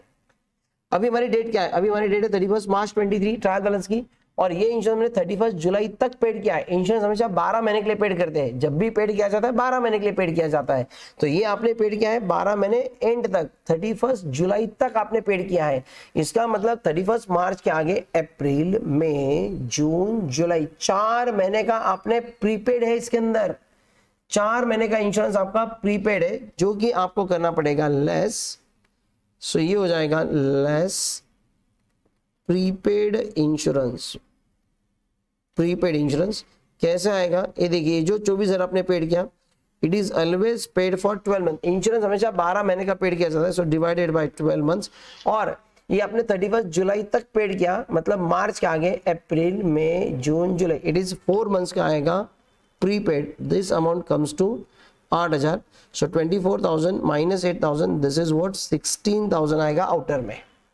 और ये आपका प्रीपेड इंश्योरेंस 8,000, ये जाएगा आपका बैलेंस शीट असेट साइड में। Prepaid insurance, prepaid insurance 8,000, got it. Then next salary 10 months, salary 10 months 30,000। तो सबसे पहले सैलरी आपकी, तो ये हम लेंगे P&L को इनर कॉलम में, सैलरी अकाउंट 30,000। अब वो आपसे ये कह रहे हैं कि this salary is paid for 10 months. अरे भाई साहब, साल के 12 महीने होते हैं और आपने 10 महीने की ही पेड कर दी है। इसका मतलब 2 महीने की सैलरी आपकी अभी भी आउटस्टैंडिंग है। तो इससे आपको ये समझ में आना चाहिए कि 2 महीने की सैलरी की आउटस्टैंडिंग की आपको करनी है प्रोविजन। सो 10 महीने की सैलरी 30,000 है, मतलब एक महीने की सैलरी हो गई 3,000 रुपए। 30,000 डिवाइडेड बाय 10, एक महीने की सैलरी होगी 3,000। और आपको करना पड़ेगा यहाँ पर add outstanding salary. Outstanding salary कितनी आएगी 30,000, जो कि आपने पेड किया 10 महीने के लिए। तो 2 महीने के लिए अभी भी पेड करना बाकी है 6,000। सो दिस इज व्हाट आउटर में आएगा 36,000। और ये जो 6,000 आपका आउटस्टैंडिंग है, इसका second effect balance sheet liability side, balance sheet liability side, outstanding salary 6,000, outstanding salary 6,000. Then next rent received 9 months, rent received 9 months। ये हमारा rent received 36,000। Now this is received for 9 months, this is received for 9 months, 9 months। इसका मतलब ये है कि अभी भी साल के 12 महीने 9 महीने का मिल गया, तो 3 महीने का अभी भी मिलना बाकी है। सो हम क्या कर देंगे इसके अंदर, ऐड रेंट रिसीवेबल, ये आएगा आपका रेंट रिसीवेबल। और वो कितना आएगा, see this 36,000 you received for 9 months, मतलब एक महीने को गया 4,000 into 3 months is rupees 12,000। So this is what outer में आएगा आपका 48,000। और ये 12,000 आपका रेंट रिसीवेबल है, इसका सेकेंड इफेक्ट जाएगा बैलेंस शीट असेट साइड में, रेंट रिसीवेबल 12,000। डन। आइए वन मोर एडजस्टमेंट हम देखेंगे इसके ऊपर। फिर से एक बार आपको दिया है insurance up to 30 June 23, wages for 15 months and rent received for 14 months. आइए एक बार फिर से करते हैं इसको हम लोग। Insurance, so this is what to insurance, it is 6,000। Now it is given to you, it is paid up to 30 June. तो मार्च के आगे अप्रैल मई जून 3 महीने का प्रीपेड है। सो आप इसके अंदर इफेक्ट देंगे लेस प्रीपेड इंश्योरेंस। कैसे आएगा, देखो इंश्योरेंस मैंने पहले ही बताई है हमेशा 12 महीने का प्रीपेड पेड होता है। सो डिवाइड बाय 12, और मार्च के आगे आपने 30 जून तक पेड किया, मतलब मार्च के आगे अप्रैल मई एंड जून 3 महीने का, दैट कम्स टू 1,500। ये आया आउटर में 4,500। और ये 1,500 आपका प्रीपेड इंश्योरेंस है। Second effect balance sheet asset side में, prepaid insurance 1,500। Then wages 15 months, wages 15 months. अच्छा अभी वेजेस 15 मंथ्स, वेजेस अभी ये इंश्योरेंस ये वाला जो पार्ट ये मेरा प्रॉफिट एंड लॉस में है। वेजेस मैं यहाँ दिखा रहा हूँ बट ये आपको लिखना होगा ट्रेडिंग अकाउंट में। हाँ अब मैंने ऊपर ऑलरेडी लिख दिया है तो मैं इसको नीचे लिख रहा हूँ, बट हालांकि ये आपको लिखना है टू वेजेस। बेटा मैं आपको बता रहा हूँ ये आपको लिखना है ट्रेडिंग अकाउंट में। वेजेस कितना है 30,000। Now this wages 30,000, now this 30,000 you paid for 15 months, 15 महीने के लिए पेड किया। भाई साल के तो 12 महीने हैं लेकिन आपने 15 के लिए दिया, इसका मतलब 3 महीने का आपने किया प्रीपेड, 3 महीने का किया प्रीपेड, वो आपको करना पड़ेगा लेस। प्रीपेड हमेशा होगा less, less prepaid wages, less prepaid wages. कैसे निकालेंगे इसको, ये आपका जो 30,000 है this you paid for 15 months, इनमें से 3 महीने का कितना, तो 30,000 डिवाइड बाय 15 मतलब 2,000 रुपये per month, for 3 months it is 6,000। So in that case ये आ गया आपका आउटर में 24,000, और ये जो 6,000 आपका प्रीपेड वेजेस है सेकेंड इफेक्ट जाएगा बैलेंस शीट असेट साइड में, prepaid wages, prepaid wages 6,000। Okay then one more item is rent received for 14 months 42,000। now rent received, so P&L को credit by rent received, rent received 42,000। अभी आपको मिला है 42,000 for 14 months, साल के 12 महीने, हमें मिला है 14 महीने का, इसका मतलब हमको 2 महीने का एडवांस में मिला हुआ है, अगले 2 महीने का एडवांस में मिला हुआ है, तो ये आपको करना पड़ेगा less, less advance rent. Prepaid नहीं बोलते इसको, हमें मिला हुआ है एडवांस रेंट। अभी कितना आएगा sir advance rent, it is this 42,000 is for 14 months, so 2 महीने के लिए कितना आएगा, सो 42 डिवाइडेड बाय 14 मतलब 3,000 रुपये इंटू 2, 6,000 रुपये आपको मिल चुका है एडवांस में, 6,000 रुपये आपको मिल चुका है एडवांस में।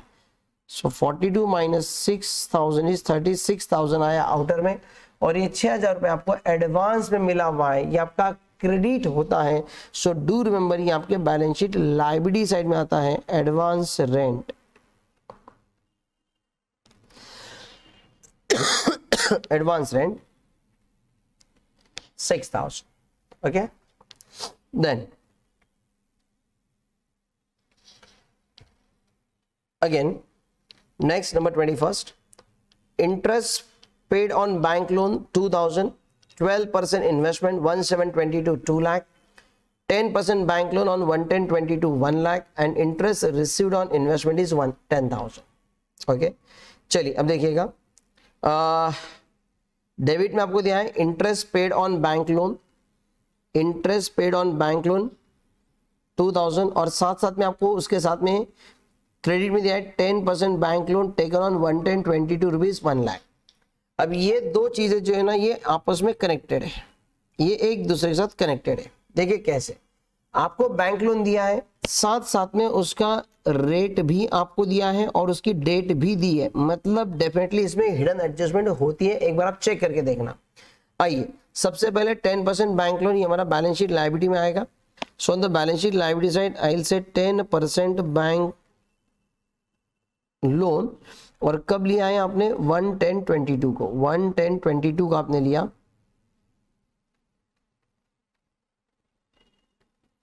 ₹1,00,000 का, ठीक है। और इसके ऊपर आपने इंटरेस्ट पेड किया जो कि आपका एक्सपेंडिचर है, जो कि आएगा P&L को डेबिट टू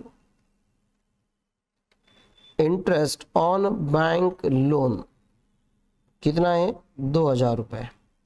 अब इस केस में एक सिंपल बात है कि ये जो आपका बैंक लोन है ₹1,00,000, ये आपने 110 को लिया, 11022, आपका ईयर एंड है 31 मार्च, मतलब 1 अक्टूबर से लेके 31 मार्च तक 6 महीने का आपने इंटरेस्ट देना चाहिए था। अगर आपने लोन 1 अक्टूबर को लिया है और आज अगर 31 मार्च है तो आपने 6 महीने का इंटरेस्ट देना होगा सर। तो देखिएगा इंटरेस्ट फॉर 1 अक्टूबर टू 31 मार्च, ये जो ₹1,00,000 का लोन है इसके ऊपर हमारा 10% से कितना इंटरेस्ट आना चाहिए था, 6 महीने का इंटरेस्ट कितना आना चाहिए था, इट इज ₹5,000।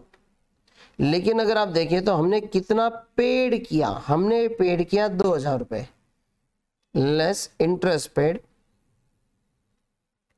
अब ये प्रॉब्लम में आपको नहीं दिया था, ये आपको आपके दिमाग से ढूंढना पड़ेगा, आपको जजमेंट लगाना पड़ेगा। भाई अगर 1 अक्टूबर को लोन लिया है तो पूछो ना उसको 31 मार्च तक इसका इंटरेस्ट का क्या हुआ।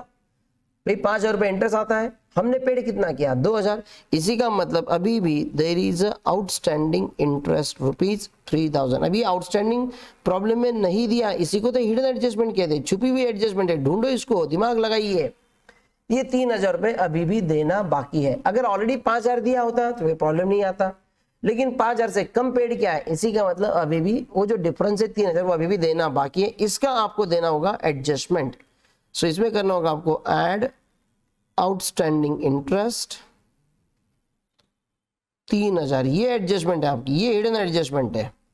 और ये 3,000 रुपए आपको आपके लोन में भी करना पड़ेगा। Add outstanding interest 3,000 and this is what outer में 1,03,000। It is clear. मैं कोशिश कर रहा हूं कि सभी एडजस्टमेंट्स मैं कवर करूं, ठीक है। देन अगला, अब अगला पार्ट है sir 12% investment on 1,720 to 2 lakh. हमने 12% से इन्वेस्टमेंट किए 1,722 को, तो ये मेरा असेट साइड में आएगा।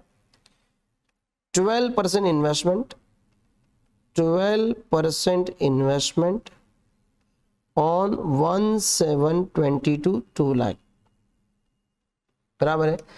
और आपको ये भी दिया है कि इंटरेस्ट रिसीव्ड ऑन इन्वेस्टमेंट 10,000, ये हमारा इनकम है। सो प्रॉफिट एंड लॉस को credit by interest received on investment 10,000।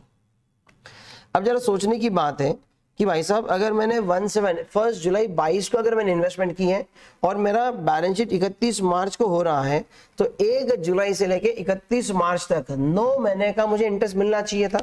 So just check it, interest from 1 July 22 से लेके 31 मार्च 23 तक, तो हमारी 2 लाख की जो अमाउंट है इसके ऊपर रेट कितना हमारा 12% है।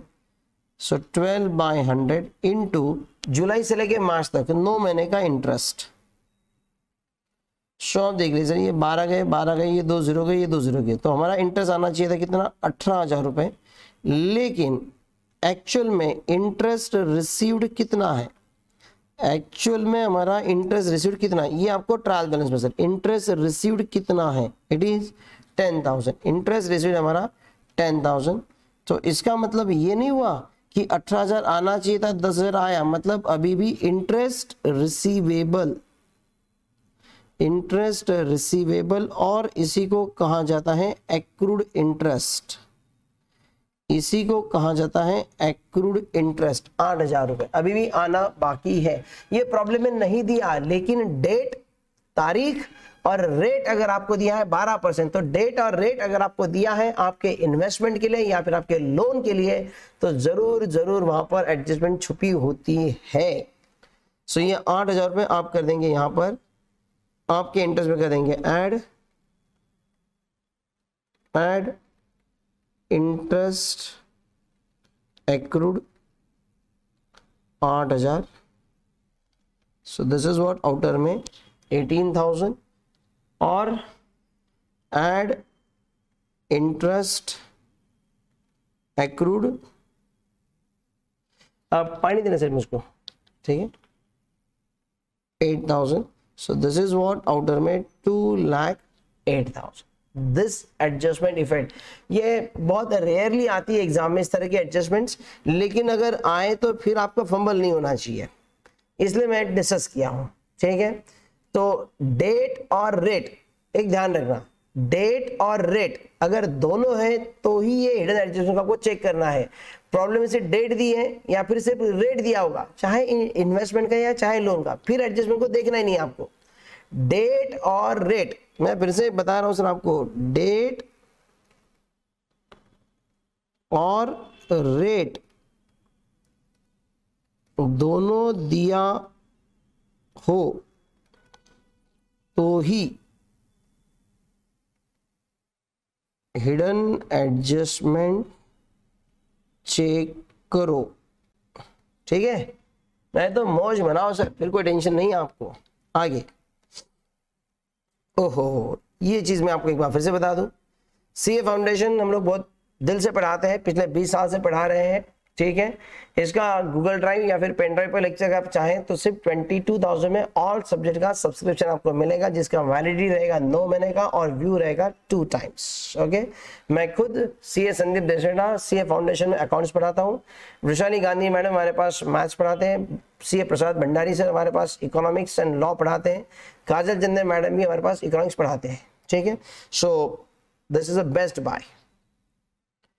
टिल डेट तक हमारे पास हजारों स्टूडेंट्स सीए फाउंडेशन पास हो चुके हैं, मोर देन 500 स्टूडेंट्स हमारे एकेडमी से चार्टर्ड अकाउंटेंट बन चुके हैं। एनीवे, अब adjustment related to partners capital, यहां पर वर्ड शायद कैपिटल मिस हो गया है, या फिर ओनली कैपिटल, ओनली पार्टनर भी ठीक है, नो प्रॉब्लम। चलिए, क्या दिया आपको देखिए एक बार, adjustment related to partners, trial balance आपको दिया है, ड्रॉइंग्स, दो पार्टनर्स यहाँ पर ए एंड बी का drawing 30,000 40,000 and partners capital of A and B 3 lakh 2 lakh. Adjustment है, A and B are entitle for salary rupees 10,000 1,000 and 1,500 per month respectively, partner को salary दी जाएगी। Partners are entitle for interest on capital at 10% per annum, partners के capital पे interest दिया जाएगा and charge interest on drawings at 10% per annum. तो मैंने partner संबंधित 3 एडजस्टमेंट होती है, मैंने तीनों को एक साथ में ले लिया यहाँ पर कि पार्टनर का जो ड्राइंग है उसके ऊपर भी इंटरेस्ट आपको चार्ज करना है 10%। आइए पहले ट्रायल बैलेंस को निपटाते हैं। ड्राइंग्स आपको दिया ए एंड बी, ध्यान रहे इस केस में आपको बनाना पड़ता है पार्टनर्स कैपिटल अकाउंट। जो ड्राइंग आपको दिया जाएगा 30,000 50,000 30,000 40,000, ये पार्टनर्स कैपिटल को डेबिट कर देंगे आप। It is to drawings 30,000 and 40,000, ये पार्टनर्स कैपिटल को डेबिट। देन आपको दिया है partners capital balance A and B 3 lakh 2 lakh, ये पार्टनर्स कैपिटल को आप करेंगे credit by balance brought down, ये लिखा जाएगा by balance brought down. Amount है 3 लाख 2 लाख 3 लाख एंड 2 लाख। तो ये आपका जो ट्रायल बैलेंस है, ये पहले तो उसका इफेक्ट आ गया, कैपिटल गया आपके पार्टनर्स कैपिटल को credit by balance brought down और ड्राइंग्स पार्टनर्स कैपिटल को डेबिट। अब उसके बाद एडजस्टमेंट, एडजस्टमेंट के हमेशा 2 इफेक्ट्स होंगे। क्या दिया आपको, A and B are entitle for salary rupees 1,000 and 1,500 per month. तो हो सकता है ए एंड बी दोनों एक्टिव पार्टनर्स है और दोनों को दी जाएगी सैलरी। अभी जो सैलरी है हमारे फर्म का एक्सपेंडिचर है, फर्म का एक्सपेंडिचर है और ये पार्टनर्स को मिलना है, मतलब पार्टनर्स का इनकम है। तो बीइंग एक्सपेंडिचर, इसका इफेक्ट आपको देना होगा। पहला इफेक्ट आपके प्रॉफिट एंड लॉस का आएगा debit, being expenditure profit and loss का आएगा debit to salary to partner, to salary to partner A and B. A की सैलरी है 1,000 पर मंथ, सो 1,000 इंटू 12 12,000 और बी को देना है 1,500 into 12 18,000। So being a salary जो हम देंगे ये हमारा एक्सपेंडिचर। तो पहला इफेक्ट प्रॉफिट एंड लॉस को debit to salary to partner और ये पार्टनर का इनकम है, सो पार्टनर्स कैपिटल को credit by salary respectively 12,000 and 18,000, ठीक है। उसके बाद अगली एडजस्टमेंट है, partners are entitle for interest on capital 10%। Partner का जो कैपिटल है उसके ऊपर 10% से इंटरेस्ट दिया जाएगा, उसके ऊपर 10% इंटरेस्ट दिया जाएगा। तो अगेन जैसे सैलरी देते हो वो हमारा खर्चा है, उसी तरह से इंटरेस्ट दे रहे हो, ये भी हमारा एक्सपेंडिचर है। तो ये आएगा आपके प्रॉफिट एंड लॉस को debit to salary sorry to interest on capital, to interest on capital A and B. तो ए का जो कैपिटल है, ए का कैपिटल कितना है आपका 3 लाख और 2 लाख का 10%, सो 3 लाख का 10% 30,000, 2 लाख का 10% 20,000, पूरे साल भर का इंटरेस्ट दिया जाएगा 50,000 रुपए। बीइंग अ फर्म का एक्सपेंडिचर प्रॉफिट एंड लॉस को डेबिट एंड पार्टनर्स कैपिटल को credit by interest on capital, by interest on capital 30,000 20,000। ठीक है। उसके बाद अगला है charge interest on drawings at 10% per annum. तो पार्टनर ने जो हमसे ड्राइंग्स लिए उसके ऊपर इंटरेस्ट चार्ज करना है, उसके ऊपर इंटरेस्ट चार्ज करना है। तो ठीक है, इसके ऊपर इंटरेस्ट चार्ज करेंगे। तो अगर हम ड्राइंग पर इंटरेस्ट चार्ज करेंगे तो ये हमारा इनकम है, बीइंग इनकम ये जाएगा प्रॉफिट एंड लॉस को credit by interest on drawings, interest on drawings. कितना है ए का ड्राइंग 30,000। सो ध्यान रखना ए का जो ड्राइंग्स है 30,000 उसके ऊपर आपका इंटरेस्ट है 10%। बट हमेशा ध्यान रखना ये जो इंटरेस्ट होता है ये आपको हमेशा हाफ ईयर का लेना होता है, क्योंकि 30,000 साल के शुरुआत में नहीं लिए जाते। ये 30,000 for the year, during the year आपने 500, 1000, 2000, 300, 800, 1000, 1500 ऐसा कर करके छोटी छोटी अमाउंट में कुल मिलाकर 30,000 लेते हैं। तो 30,000 आपने डे 1 पे नहीं लिए, इसलिए पूरे साल भर का इंटरेस्ट नहीं लगाते ड्राइंग पर। ड्राइंग पर हमेशा इंटरेस्ट जो आएगा उसका हाफ करना होता है, तो इसको कर देना डिवाइडेड बाय 2। ये बात सबसे इंपॉर्टेंट है। 30,000 का 10% आएगा 3,000, उसका लेना आपने हाफ। कैपिटल पर पूरे 12 महीने का, ड्राइंग पर 6 महीने का, मतलब हाफ, इसलिए हमने 2 से डिवाइड किया। So that is 1,500। और बी का है 40,000, तो बी के लिए भी ये जो 40,000 है 40,000 का 10%, 40,000 का 10% का हाफ 2,000 रुपए, ये रहेगा इंटरेस्ट ऑन ड्राइंग 3,500। ड्राइंग पर इंटरेस्ट हमेशा हाफ ईयर का लेना है, तो जो भी आएगा उसको डिवाइड बाय 2 कर दो, ठीक है। 3,500 टोटल इंटरेस्ट। ये पार्टनर्स कैपिटल को डेबिट किया जाएगा to interest on drawing, to interest on drawing 1,500 and 2,000। इस तरह से करना होगा आपको। Got it? देन आइएगा one more.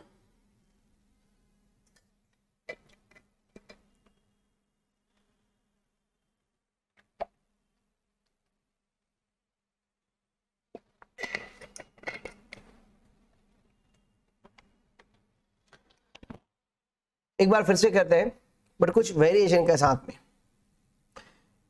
Drawings of A B C 3 partners है इस बार, और डेबिट में है partners current capital account. Sir partners current capital account, ऊपर से यहां पर कहा है आपसे partners capital account A B C, और कहते हैं पार्टनर्स करंट कैपिटल। अब ये क्या है सर? ये पार्टनर्स करंट कैपिटल और यहां पर दिया आपको पार्टनर्स कैपिटल। अब आपको 2 तरह के बैलेंसेस आपको दिए गए, ध्यान से सुनना मेरी बात। तो 2 तरह के कैपिटल बैलेंस आपको दिए गए। जब 2 तरह के बैलेंस दिए जाते हैं, partners capital and partners current capital, ऐसे केस में आपको जो पार्टनर्स कैपिटल बैलेंसेस है, ये जो बैलेंसेस है ये सीधा उठा के इसको डाल देना है आपने बैलेंस शीट लायबिलिटी साइड में। बाकी इसके अंदर कुछ भी नहीं करना आपने। क्या करना बेटा आपने? ये जो पार्टनर्स कैपिटल है ये आपके फिक्स कैपिटल होते हैं, ये आपको डालना होता है बैलेंस शीट लायबिलिटी साइड में। ये होता है आपके बैलेंस शीट लायबिलिटी साइड में। So here I will say partners capital account, partners capital account A B C. क्या बैलेंसेस थे? 2 लाख, 1 लाख 50 एंड 1 लाख, 2 लाख, 1 लाख 50 एंड 1 लाख। इसके अंदर आपको कोई एडजस्टमेंट नहीं करनी है, कुछ भी नहीं करना है। सीधा आप इसको लेंगे बेटा, सीधा आप इसको ले लेंगे आपके लायबिलिटी साइड में, और ये हो गया आपका आउटर में 4.5 लाख रुपए। तो जो partner and partners current capital अगर है तो कैपिटल अकाउंट सीधा बैलेंस शीट लायबिलिटी में लिखा जाएगा, और जो करंट अकाउंट है इस बार आप ओपन करेंगे पार्टनर्स करंट कैपिटल अकाउंट। क्या ओपन करना होगा आपको? Partners current capital. और इस करंट कैपिटल में आप देख सकते हैं ये पार्टनर्स कैपिटल मेरा गलती से आ चुका है यहाँ पर, इसका कोई जरूरत नहीं था। ये जो पार्टनर्स करंट कैपिटल है ए एंड बी को क्रेडिट बैलेंस है। So partners current capital account आपको ओपन करना होगा और उसके क्रेडिट में आएगा ए एंड बी को bye balance brought down, bye balance brought down rupees 40,000 80,000, 40,000 and 80,000। ये आपको पार्टनर्स करंट कैपिटल 40,000। ये इस प्रॉब्लम में सी को पार्टनर्स करंट कैपिटल में डेबिट बैलेंस दिया हुआ है 50,000। पार्टनर्स करंट में इसको डेबिट बैलेंस है, सी को डेबिट है सो सी को हमारे पास है डेबिट बैलेंस 50,000। सो ये पार्टनर्स करंट कैपिटल को सी को आपको लेना पड़ेगा debit balance to balance brought down, to balance brought down कितना था वो 50,000। This is what 50,000। सो ध्यान रहे यहाँ पर आपको ए को और बी को है क्रेडिट में बैलेंस, सो क्रेडिट में लिखा बैलेंस ब्रॉट डाउन, सी को डेबिट में दिया गया, सो डेबिट में आया to balance brought down. Now coming to the adjustments, ये ड्राइंग्स है 20,000, 30,000, 40,000। डू रिमेंबर सर ये जो ड्राइंग्स, ये ड्राइंग जो हो जाएगी ये जाएगी आपकी पार्टनर्स। अभी जो भी पार्टनर्स के एडजस्टमेंट है ना, that will be routed, that will be recorded through partners current capital. So जो ड्राइंग्स है ये पार्टनर्स करंट कैपिटल को डेबिट जाएगा इस केस में। So this is what to drawings,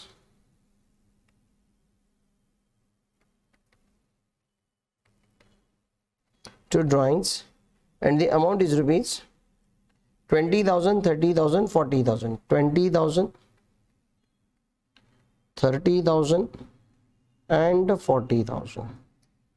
Then अगला part adjustment, mister B and C entitle for salary rupees 20,000 and 25,000 पर annum. साल भर की सैलरी आपको डायरेक्टली दी है, पर मंथ नहीं है, डायरेक्टली पर एनम दिया है आपको।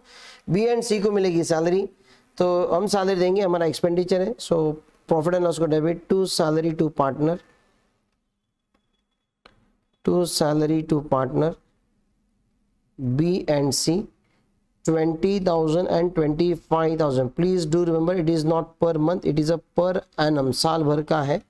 सो पार्टनर्स करंट को जाएगा इस बार, जो भी एडजस्टमेंट है वो पार्टनर्स करंट कैपिटल के थ्रू होगी by salary 20,000 and 25,000. Okay, then partners are entitled for interest on capital at 10%, interest on capital at 10%। अब मजे की बात ये है कि यहाँ पर आपको दो कैपिटल दिए, ये पार्टनर्स कैपिटल है और ये पार्टनर्स करंट कैपिटल है। ध्यान रहे जब दोनों कैपिटल आपको दिए जाएंगे तो इंटरेस्ट सिर्फ और सिर्फ जो फिक्स कैपिटल है ना, इसी के ऊपर आपका इंटरेस्ट आएगा, करंट कैपिटल पर इंटरेस्ट नहीं होता, ध्यान रखना, ठीक है। सो 2 लाख, 1.5 लाख, 1 लाख पर हम इंटरेस्ट देंगे और ये हमारा होगा expenditure. So this is PNL को debit to interest on capital, interest on capital A B C. 2 lakh का 10% 20,000, 1.5 लाख का 10% 15,000 और 1 लाख का 10% इज 10,000। ये आउटर में आ गया आपको 45,000 और ये जाएगा पार्टनर्स करंट कैपिटल को credit by interest on capital 20,000, 15,000, 10,000।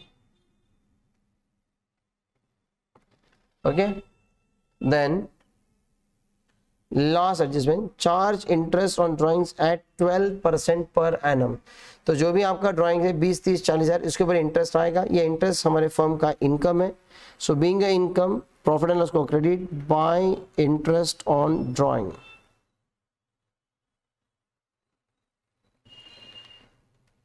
ए 20,000 का 12% जो आएगा उसका हाफ इज 1200। बी 30,000 का 12% जो आएगा उसका हाफ 1800 और सी का 40,000 है, उसका 12% का जो आएगा उसका half 2,400। So this total outer में 5,400। Got it. और ये जो इंटरेस्ट है ये आपके पार्टनर्स करंट कैपिटल को जाएगा debit to interest on drawings, to interest on drawings it rupees 1,200, 1,800, 1,200, 1,800, 2,400। So friends ये था हमारा पार्टनर्स कैपिटल रिलेटेड एडजस्टमेंट। अगर आपको ट्रांजिटिव कैपिटल अकाउंट दिया जाए तो किस तरह से करना, और कैपिटल और साथ साथ में करंट कैपिटल दिया जाए then how to present your adjustments, ये भी हमने डिस्कस किया। आगे बढ़ते हैं। Now we are going from some general adjustment. तो मैं किसी को कोई कैटेगराइज नहीं कर सकता, तो इसको मैंने जनरल एडजस्टमेंट बोला है।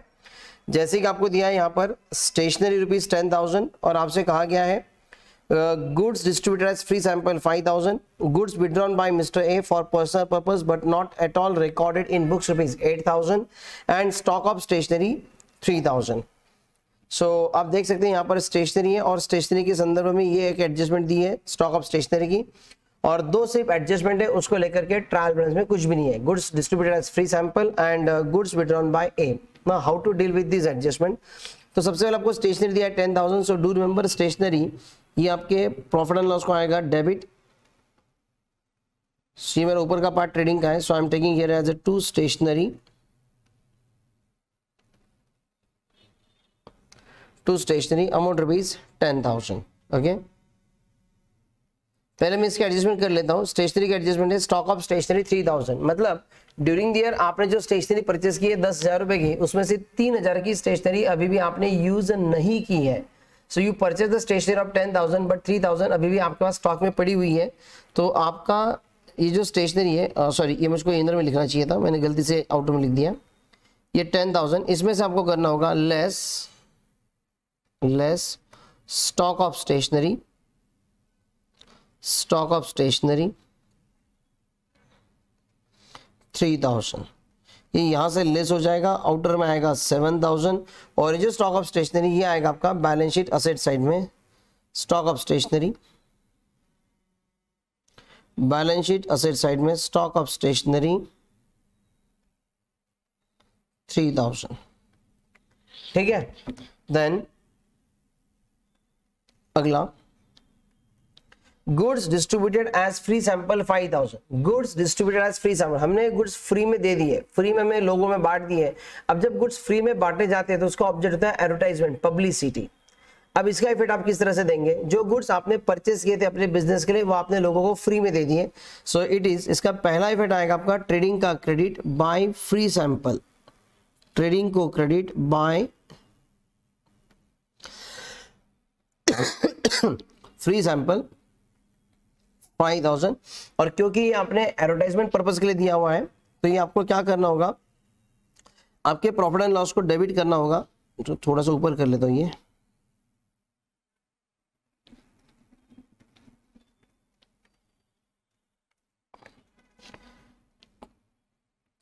टू एडवर्टाइजमेंट ब्रैकेट में फ्री सैंपल 5,000। अगर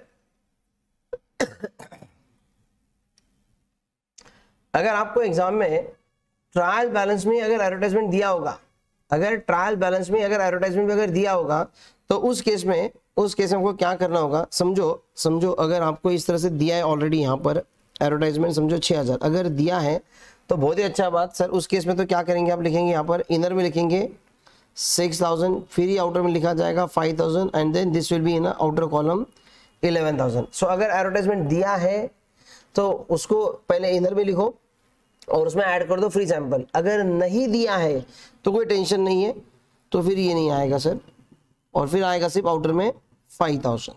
ओके, तो डायरेक्टली आउटर में 5,000। आई होप इट इज क्लियर। अगर एडवर्टाइजमेंट दिया तो उसमें ऐड करो, नहीं दिया तो टू एडवर्टाइजमेंट ब्रैकेट में फ्री सैंपल करके कर दीजिएगा। ठीक है, next goods withdrawn by mister A for personal purpose but not at all recorded in books.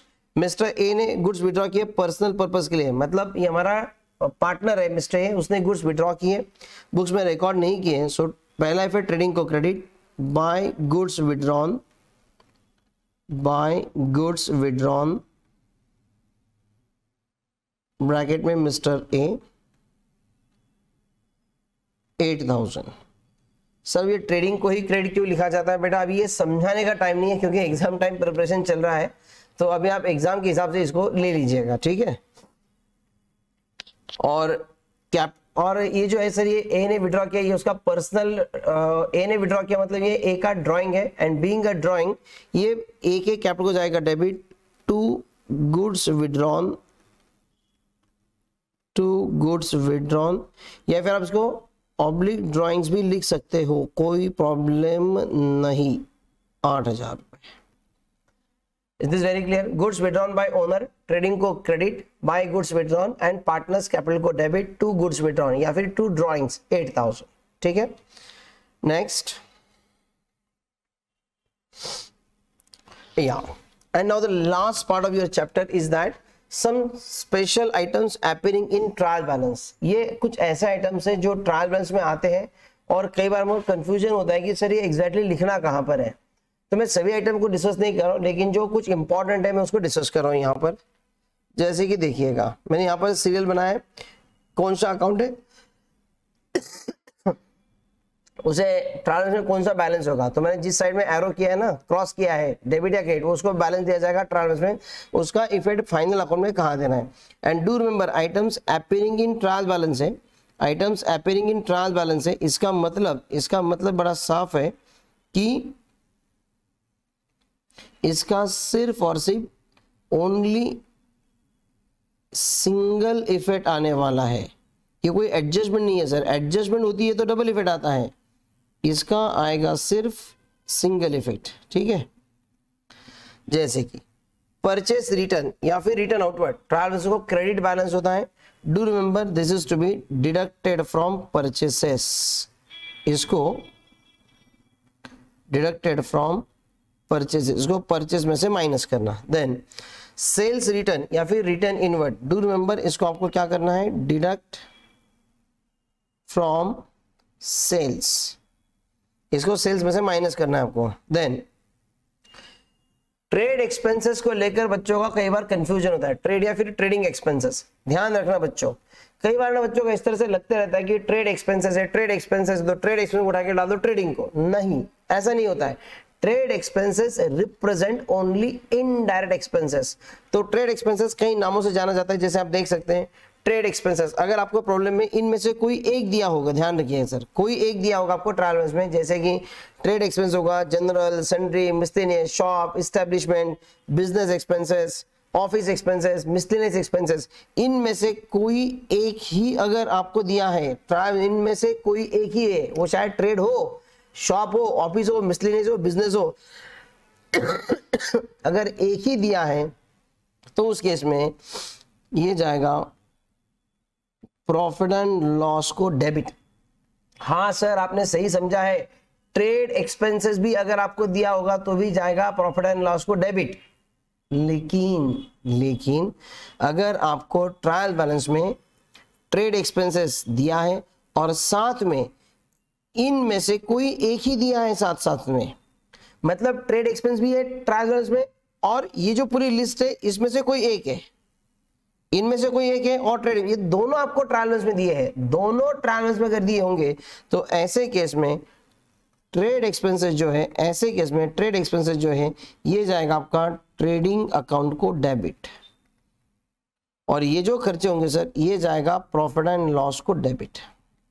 समझे? मैं फिर से बता दूं, वन मैन शो, अगर अकेला ट्रेड एक्सपेंस होगा, अगर अकेला होगा ट्रायल बैलेंस में, अकेला मतलब उसके साथ में कोई general, sundry, miscellaneous, shop, establishment, office तरह का साथ में कोई खर्चा नहीं है, ओनली ट्रेड एक्सपेंसेस गिवन, तो जाएगा प्रॉफिट एंड लॉस को डेबिट। लेकिन ट्रेड एक्सपेंसेस भी दिया है और ये बाकी जो लिस्ट है उसमें से कोई एक है, तो ट्रेड जाएगा ट्रेडिंग को और बाकी जो खर्चे हो जाएंगे प्रॉफिट एंड लॉस को डेबिट। देन प्रोविडेंट फंड, ये जाता है सर आपके बैलेंस शीट लायबिलिटी साइड में। Then interest on provident fund, interest on provident fund, ये क्या करना होता है, ये आपको बैलेंस शीट लायबिलिटी साइड में ऐड इन प्रोविडेंट फंड। मतलब क्या होगा देखिएगा, ये आपका बैलेंस शीट होगा, बैलेंस शीट लायबिलिटी में सबसे पहले आपका प्रोविडेंट फंड आएगा, और अगर इंटरेस्ट ऑन प्रोविडेंट फंड दिया है तो वो भी इसी में ऐड हो जाएगा, इंटरेस्ट ऑन प्रोविडेंट फंड, और ये आउटर में आता है। ठीक है।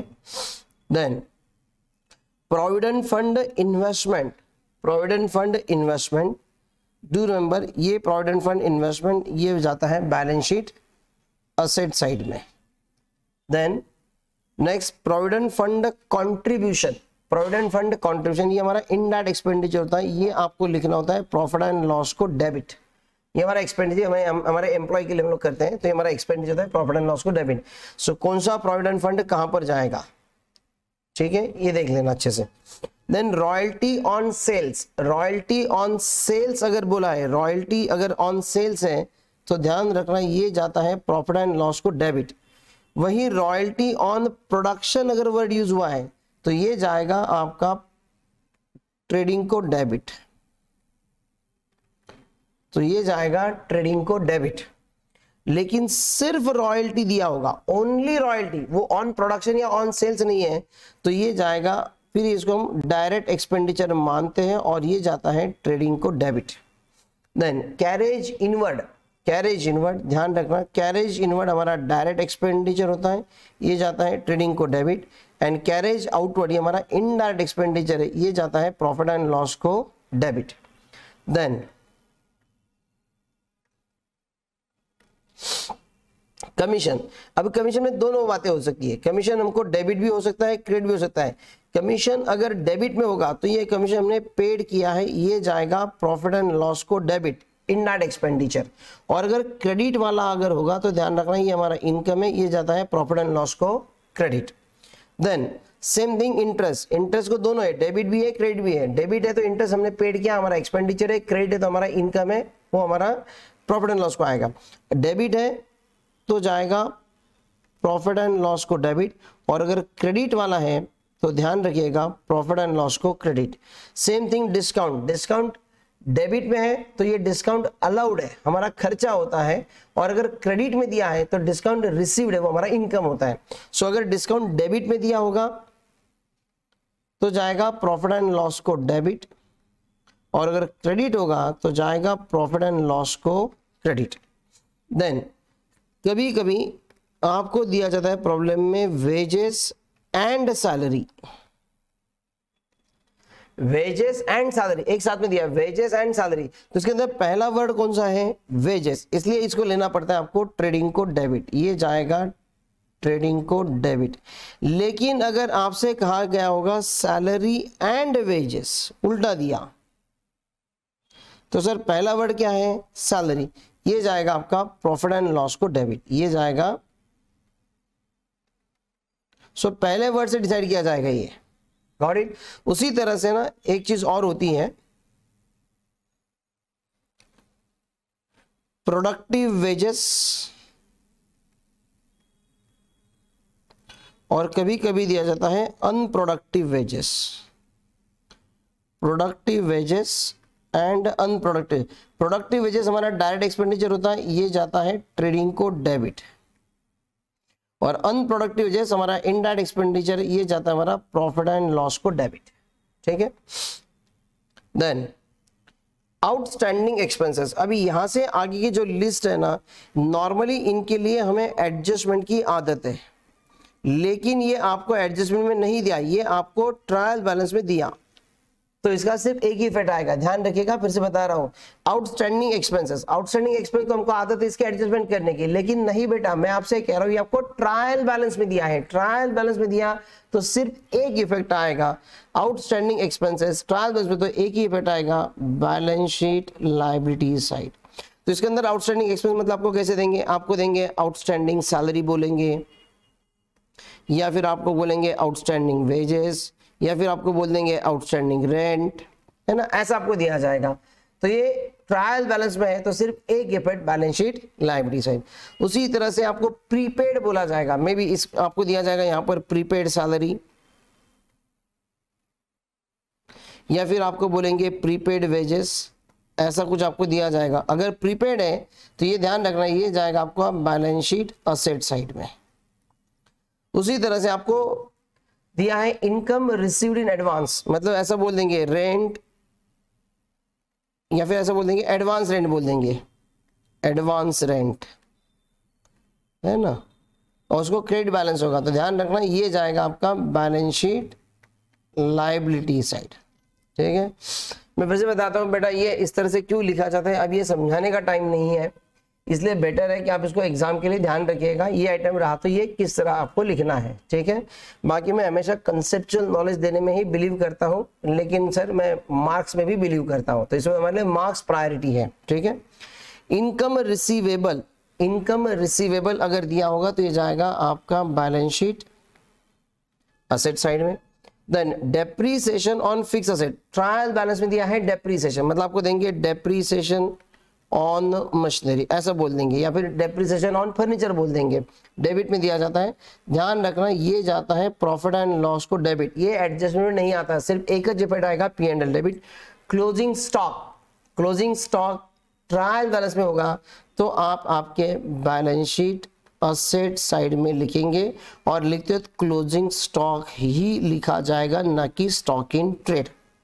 जो दिया वर्ड है वही आप यूज करेंगे, क्लोजिंग स्टॉक, ओके। सो बेटा ये कुछ स्पेसिफिक आइटम्स हैं जो कि हमारे ट्रायल बैलेंस में आते हैं, सो इसका जरा ध्यान रखिएगा कौन सा आइटम कहाँ पर जाता है, ठीक है। सो फ्रेंड्स विद दिस मेरे साइड से पार्टनरशिप फाइनल अकाउंट को लेकर के जितने भी पॉसिबल एडजस्टमेंट्स हैं, जो कुछ भी ट्रायल बैलेंस के अनयूजुअल आइटम्स हैं वो मैंने डिस्कस किए हैं।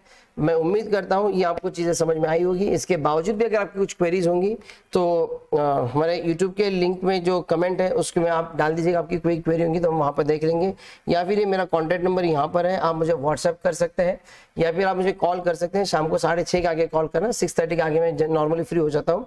आप मुझे कॉल करके पूछ सकते हैं, सर हमका ये इशू है, हमें ये चीज़ नहीं आ रही है, तो मैं आपको डेफिनेटली समझा दूंगा, ठीक है। चलते थे, हमारा जो चैनल है उसको सब्सक्राइब करना ना भूलें, ठीक है। एंड अगेन आई विल से, अगर आप CA फाउंडेशन करना चाहते हैं तो definitely you can buy our pen drive और you can join our live batches.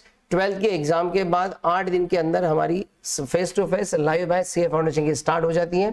अगर आप हमारा वर्चुअल क्लास करना चाहें, अगर आप पेन ड्राइव लेना चाहें तो ये हमारा ऑफर आपके स्क्रीन पर है। So with this wish you all the best, thank you so much. मिलेंगे हम अगले सेशन में for the next chapter. Thank you so much, bye bye.